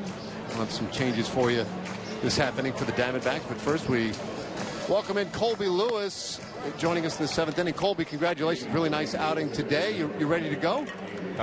Getting there. I don't know. I feel like it was a lot more sharper today. Felt like I had a lot more whip in the arm. And slider was a little bit better. Kind of hit and miss early, and then it got real good there towards the end. Colby, last year you were trying to figure out how to pitch with a new hip, basically, and you made those adjustments during spring training as the season went on. You lost some weight this year. You're built a little bit differently this year. Are you adjusting this spring training also to that new body type? Yeah, I think I just wasn't able to, work out and do my cardio and stuff like that. So I just wound up getting fat throughout the year pretty much. So last year, and then just got back to my regular fighting weight. I'm about 240, 245, something like that. I'd like to be probably around that range, 235 to 245 all year. Yeah, just seems like every year got to find something new to go out there and keep tricking them. So. Well, it was working again today, and we were wondering if you would come out after that 6th inning, right? It seems like the plan is basically to get guys 6 innings. Did you have to ask to come out for a 7th, or was that just a matter of getting to a pitch count? No, it was just a matter of getting a pitch count, and and then after the 6th there, I had a good and nice Arizona bloody nose, and then I was trying to worry about that out there on the mound on the 7th, but I don't know. I only think I only had like 65 pitches after 6 innings, so all it was just a matter of trying to run my pitch count up, and of course get me one more up down. You know, it looked like today too, Colby, you were able to get that slider working for you pretty well, especially the right-handed hitters. Is that a pretty good signal for you that things are falling into place where they should be? Yeah, and then of course I know when my fastball's down and has a good nice plane on it down at the knees, you know that, and it's one of those things I think everything feeds off of that. When you have that nice little finish, and my velocity was kind of back today, and I know when I have that little bit of whip in my arm, I'm able to get that last little bit of finish, and that's what makes the slider good. So. And the knee feels good? Yeah, the knee's there. I don't know if it's ever going to feel good. Doc said it's just going to be arthritic. You know, it's just one of those things. AGE, I guess it just catches up to you. So, yeah, I'm not really worried about it. I'm not too concerned with it. I think you guys know my personality. Been around long enough to just deal with it and go out there and find a way. So. Well, I found a way today. Last thing for you then as we wrap it up, what do you have left to do? Do you just do a side session? You pitch a couple of innings in one of those Indians games back home? What do you do now? No, I think I'm scheduled to start one of those games. Probably wind up backing it off a little bit, depending on how the innings go and stuff like that. I mean, if they're quick innings, then I might have to finish in the bullpen or something like that. But yeah, it's a matter of kind of feeding off today. Felt really good, crisp. And just kind of want to have that same feeling in that game, and then be ready for the opener. Beautiful. Well done, and thanks so much for spending a few minutes with us, Colby. Appreciate it. Thanks for having me. Thanks for calling, Colby. All right, thanks. Colby Lewis, 6 2/3 today, 4 runs, 6 hits, a walk, and 6 strikeouts today. A total of 86 pitches, 62 of which went for strikes. That's a pretty good percentage right there. Sounds like he was pleased. Yeah. Just certainly passed the eye test. Yeah, like I said, with Colby, you can't tell whether he's on top of the mountain or down in the valley any place emotionally. He's pretty much stable out there. But yeah, he's not much for introspection either. He's pretty much basic. Today went well, and that's about all. That's about all that's important for him. How do you feel coming at him? Feel good? He's ready to take his next start. I like it. Yeah. I like it. It was one of those performances today that kind of buoys the spirit about this rotation as well. 2-2 to Prince Fielder, who, by the way, Fielder, last 9 games, 10 hits, 24 at bats, a couple of doubles, a couple of home runs. Seems like he's ready to go. Homered in the 5th inning today, a 3-run shot. And it seems like he came back from that sleep apnea study and everything has fallen back into place. I'm sure it took something off his mind. He doesn't talk much about it, about how concerned he was, but I'm sure there had to be a level of concern that was not comfortable for him. But once he got that squared around and he could get back down to business, and he started swinging it pretty well. Nothing better than a good night's sleep. I'll say that much. 2-2 pitch. And he went. Back-to-back strikeouts for Randall Delgado. And Delgado, one of those guys that he can strike you out. He's got pretty good stuff, sharp breaking ball that Prince, well, if you'd seen him, if he'd done that a month from now, Prince might have had a chance at it. But in spring training, and you haven't seen many breaking balls like that on a 2-2 count. Workhorse there. You see 64 appearances last year for Delgado. Goes right after Cardona. Jose Cardona's first at bat of the day.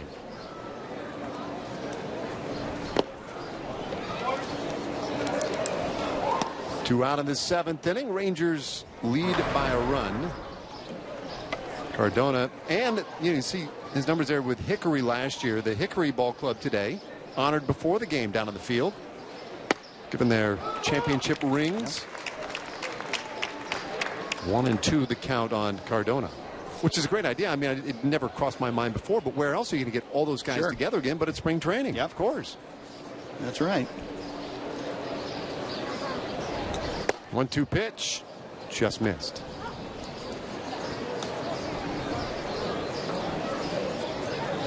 Career year last year for Delgado. 3.25 ERA was a career best.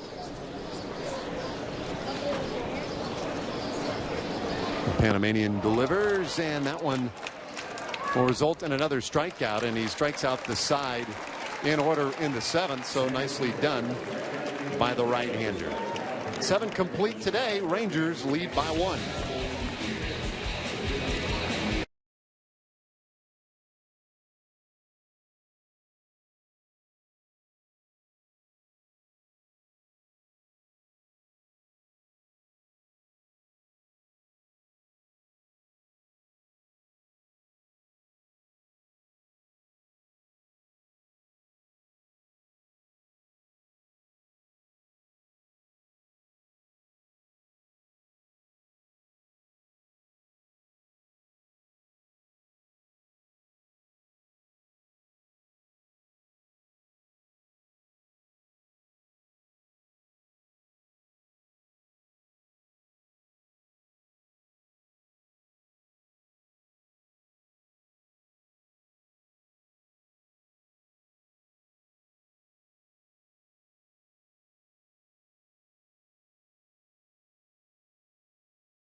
Spring training winding down, and we start to look forward to the regular season, and it all begins with the Mariners. Monday, Tuesday, Wednesday, April 4th through the 6th. Opening day, just standing room only remaining for that one.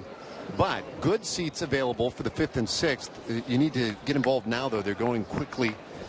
You want to come out on the 5th. It's a 7:05 game. First night game of the season against the Seattle Mariners. And then on Wednesday, it's a day game, 1:05 game. It's $1 hot dog day as well.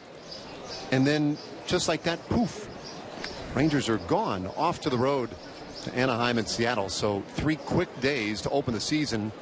Still good seats available on the 5th and 6th. TexasRangers.com or 972-RANGERS to get your tickets today. Well, exciting here, Matt Bush for the 2nd time in an A game, Buzz. We got to see him the other day, and it was electric. Yeah, it looks like he brought the high octane with him again today, too. That ball just jumps out of his hand. He was a lot of fun for us to watch, and I ran into him at the hotel the other day after that outing, and he was still on cloud 9. That's the kind of thing you never forget. I mean, it wasn't a major league debut as far as in a regular season game, but it might as well have been. This one is hit into left field and will be trouble. Gets down by Tendler. And Lamb tiptoes into second with a leadoff double.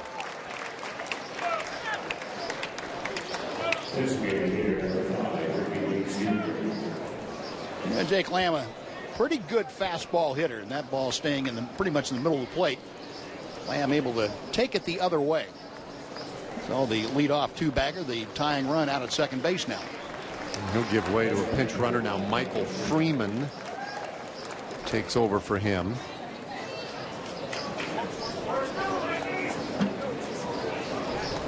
He's got that tying run tucked in that back pocket. 5-4 Rangers in the 8th.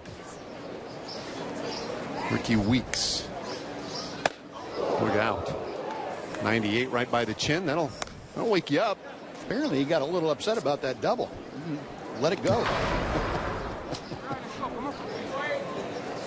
Well, that's a pretty good idea by Matt Bush, too, but that's a tough pitch to hit the other way. If you're Ricky Weeks. I'm not going to find many guys that take that high tight fastball the other way. 1-0, and that's a beauty right in there. 98 miles per hour. It's 1-1 on Weeks. Yeah, Bush brilliant on Wednesday afternoon against the Cubs in his 2 shutout. And then I really love the way that Jeff Bannister caught him before he got into the dugout and had a moment with him up on that top step. Look out inside. 2-1.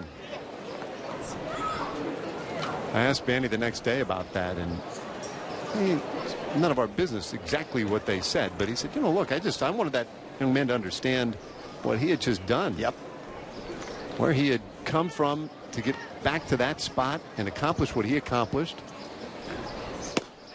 Good heater on the outside corner. 100 miles per hour. There we go. Triple digits from Bush. Holy smokes. That'll get him oohing and on here at Surprise Stadium. That's a nice place to get that radar gun stuck. Right there at 1-0. The thing that blew us away most in that outing Wednesday was his curveball. You mean that one? That one right there. And a strikeout of Ricky Weeks is out number 1.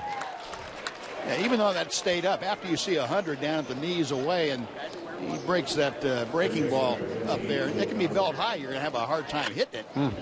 You're geared up for 100. You hate to get too far ahead of yourself, Buzz, but I suspect we're going to see a little Matt Bush at some point this season. I don't doubt that at all, Dave. I think that he can be a contributor. Now, it wouldn't be fair to him to expect him to come out of spring training after a couple of outings like that and make the ball club. But if he takes this down to AA or AAA or wherever the Rangers decide to start him, and he builds on the feeling that he has right now and his knowledge that if I execute, I can pitch at this level, he can come along pretty quickly. Phil Gosselin's had a good day today. That was against Colby Lewis. 1-0 from Bush. Fastball and right to shortstop. Hanser is there, and there are 2 away.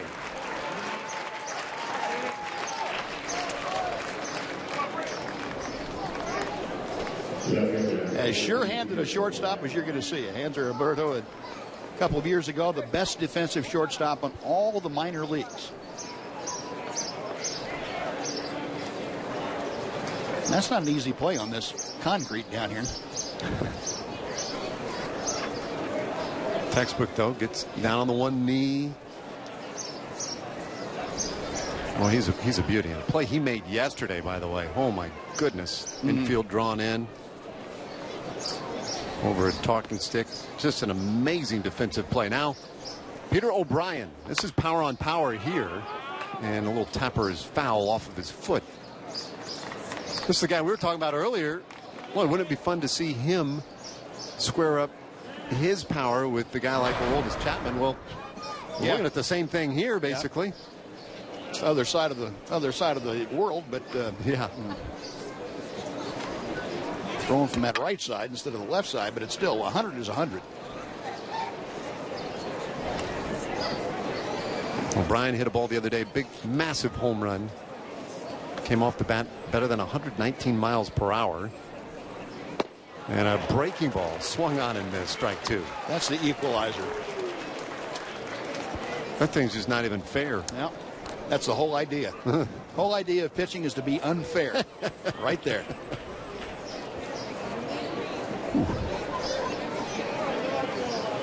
But only a few guys can do that. Well, there aren't many on this planet. Yeah. 0-2. High heat. Ooh. Brian today 0 for 3. Struck out looking the first 2 times and wasn't pleased the first time. Was just spitting mad the second time. I'll go ahead and see what he does the third time here. Ring him up. 1-2. Almost chased it. They want an appeal. No. That would have really gotten him going. Yeah, that would have pretty much done it. Get the appeal and have him. Yeah, that called the third strike.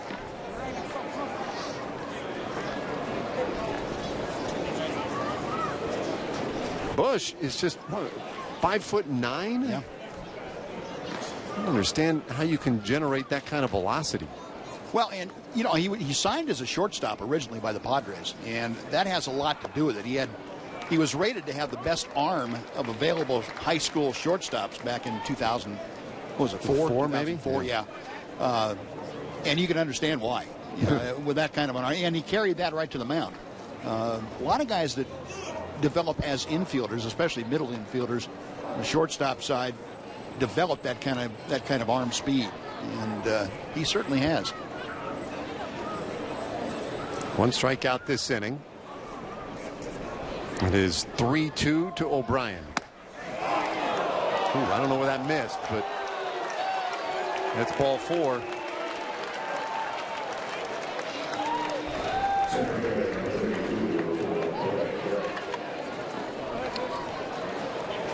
Might have been distracted by the smoke. Set up outside? All you have to do is follow the vapor trail and see where, Right. see where it was. So a pinch runner now is, that will be all today for O'Brien. And that is Mitch Haniger.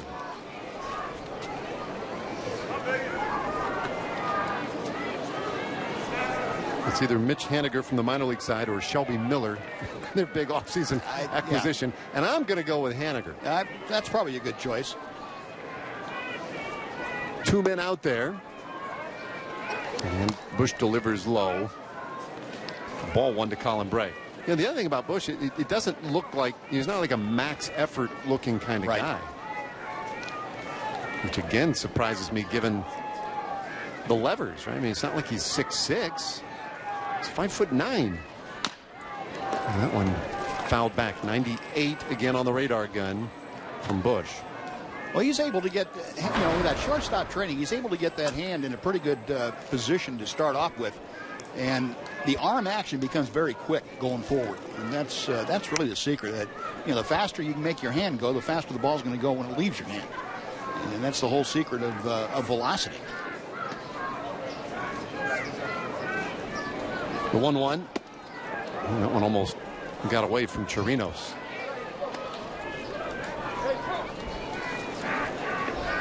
We saw Yohan Lopez start today for the Diamondbacks, a live arm Cuban signee by the Diamondbacks, well, almost a year ago.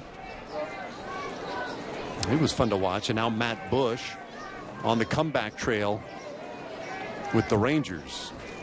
And this is as exciting an arm as you'll see. The 2-1. That one hit to Hanser again at second. He'll go the short way this time to force out Haniger and in the inning.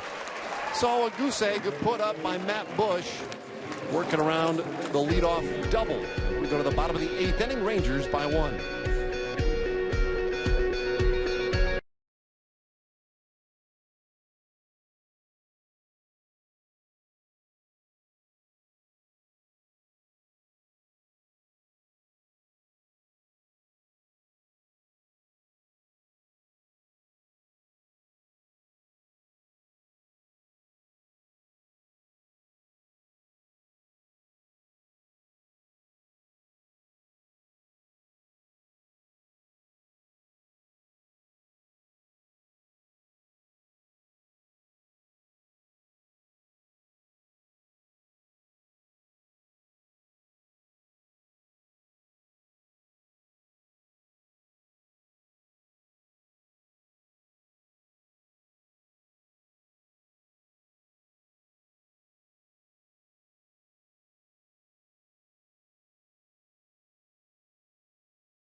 Now, the first chance to see your 2015 AL West champion Texas Rangers back in Arlington is going to be April 1st and 2nd. Rangers playing a 2-game exhibition set against the Cleveland Indians. Tickets are just $5 using the online coupon code preseason16. Go to texasrangers.com and welcome the Rangers back home up against the Indians for a pair. Will be their final warm-up act for the Mariners. Coming to town Monday, Tuesday, and Wednesday. Well, last of the 8th inning here, and 24-year-old right-hander Jake Barrett is on.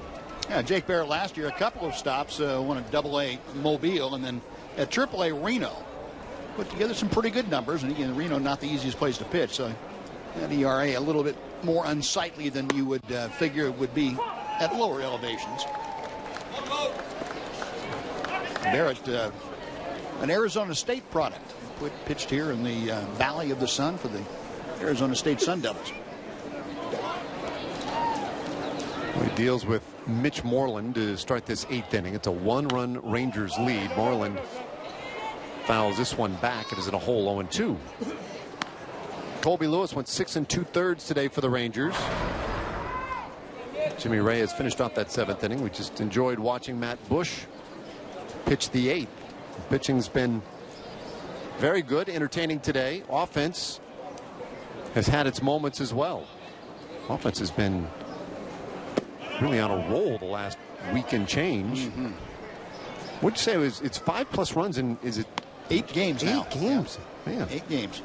But, you know, they started off with a house of fire for the first week and a half, 2 weeks. They kind of hit that lull. Guys kind of backed off, and, you know, they weren't getting a lot of hits and scoring a lot of runs. Then they caught fire again, and, boy, they're right there at the top in every offensive category for spring training. 2-2 now to Mitch Moreland. They have caught fire. Of course, this Arizona team, all they do is win. 20 wins, 4 losses during the spring training month. 2-2. And that is a punch out to start this 8th inning for Jake Barrett.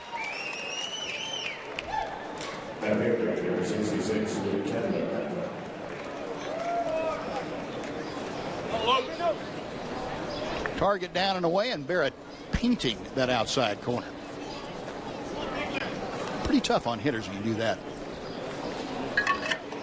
Well, a lot of hitters have said over the years, if a pitcher executes, it doesn't matter what you do. Right? If a pitcher does what he needs and or wants to do, then forget it. You're not going to hit it. Here's Tendler's first at bat of the day. He's played a couple innings out there in left field.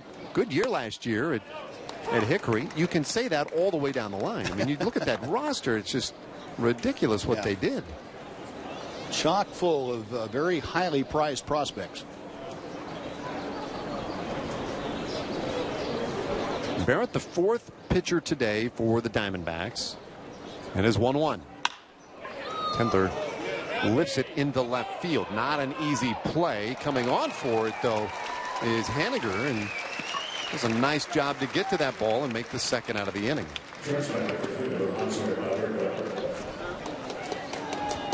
Mentioned earlier today the ring ceremony for the Hickory Crawdads before the game. There they are. There were a lot of them. Of course, that's a minor league truism, right? Yeah. You work a lot of guys through that roster over the course of a summer. Yeah, they seem to have had an abundance of good young players too, and that's an unusual part. Breaking ball to Alberto for strike 1. Doesn't take him long to get that big shiny ring on, does it? Nope. Comes out of that box easily. This ball hit hard into left field. Base hit for Alberto. Boy, he has been swinging the bat well. Goodness gracious.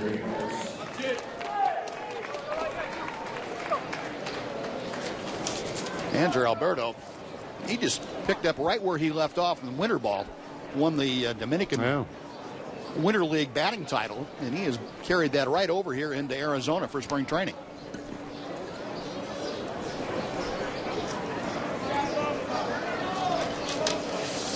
takes his lead at first, and Chirinos with his 4th at bat today. He's 3 for 3. It's been fun. One of the entertaining portions of spring training is watching the manager go through his media sessions every day and answer the same questions, worded differently each day, all concerning the same 3 or 4 players at last bench spot or final spot in the rotation. It's and then parsing those words and reading body language. Oh, it's good times. But Alberto is one of those guys right in the middle of all that conversation every day, and just reading the tea leaves, you got to believe he is on this team. Now we don't know that yet, but I don't think so. Well, both he and Pedro Ciriaco have made it very difficult if you have to choose between the two of them. If you only take one of them, then they've made it very difficult. Both hitting well over 400 in the spring and playing solid defense. If there were an advantage to be had, I think Hanser Alberto would have the advantage defensively because he is so good with the glove. And that's not to say Ciriaco isn't a good defensive player, but he's not the same caliber of Alberto.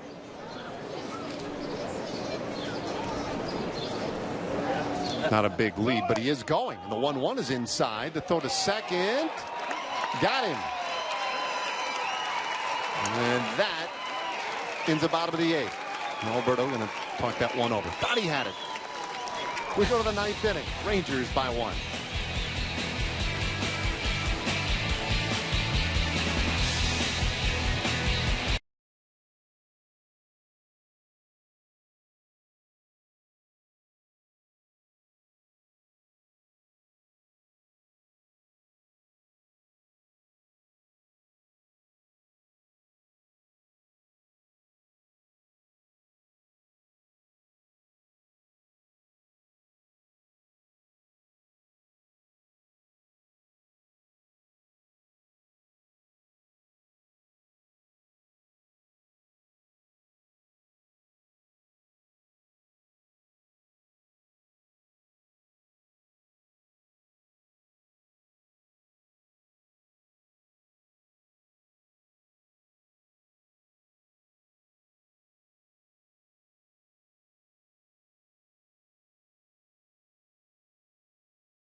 Rangers by 1 as we go to the 9th inning.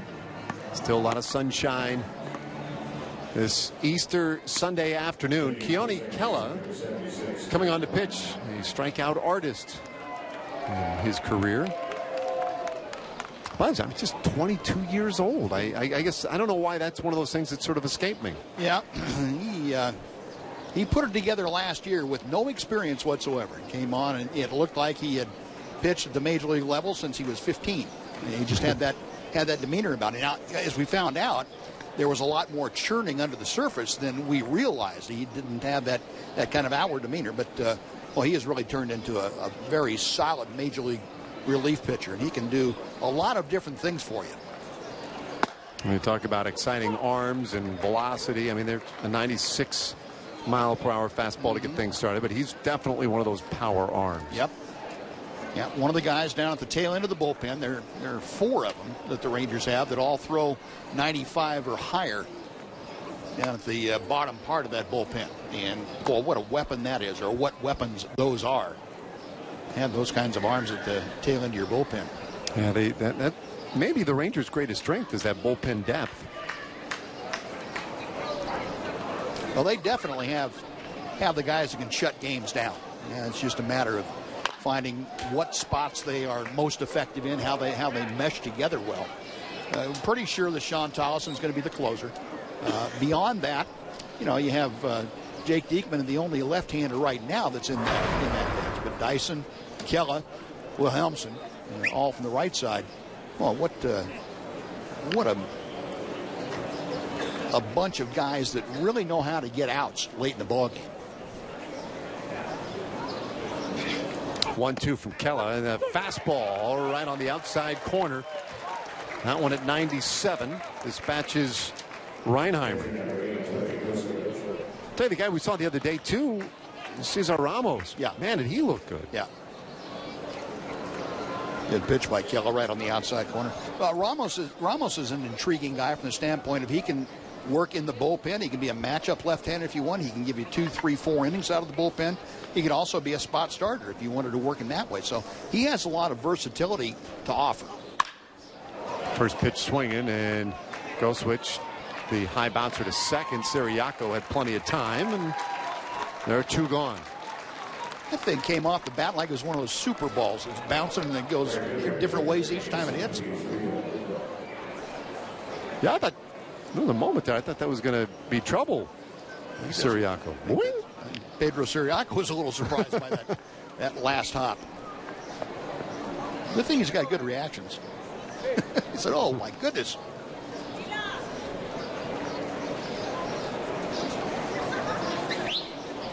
Two out for Socrates, the thinker of the Diamondbacks.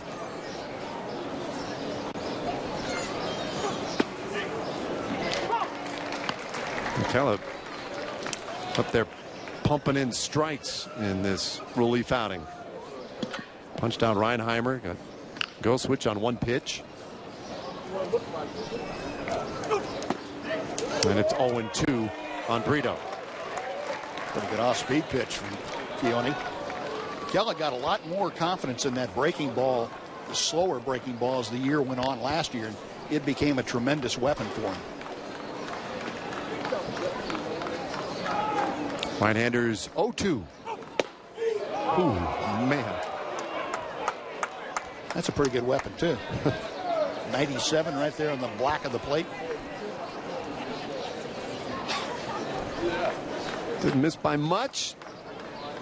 Looks like they tried again. Put Uncle Charlie in play here.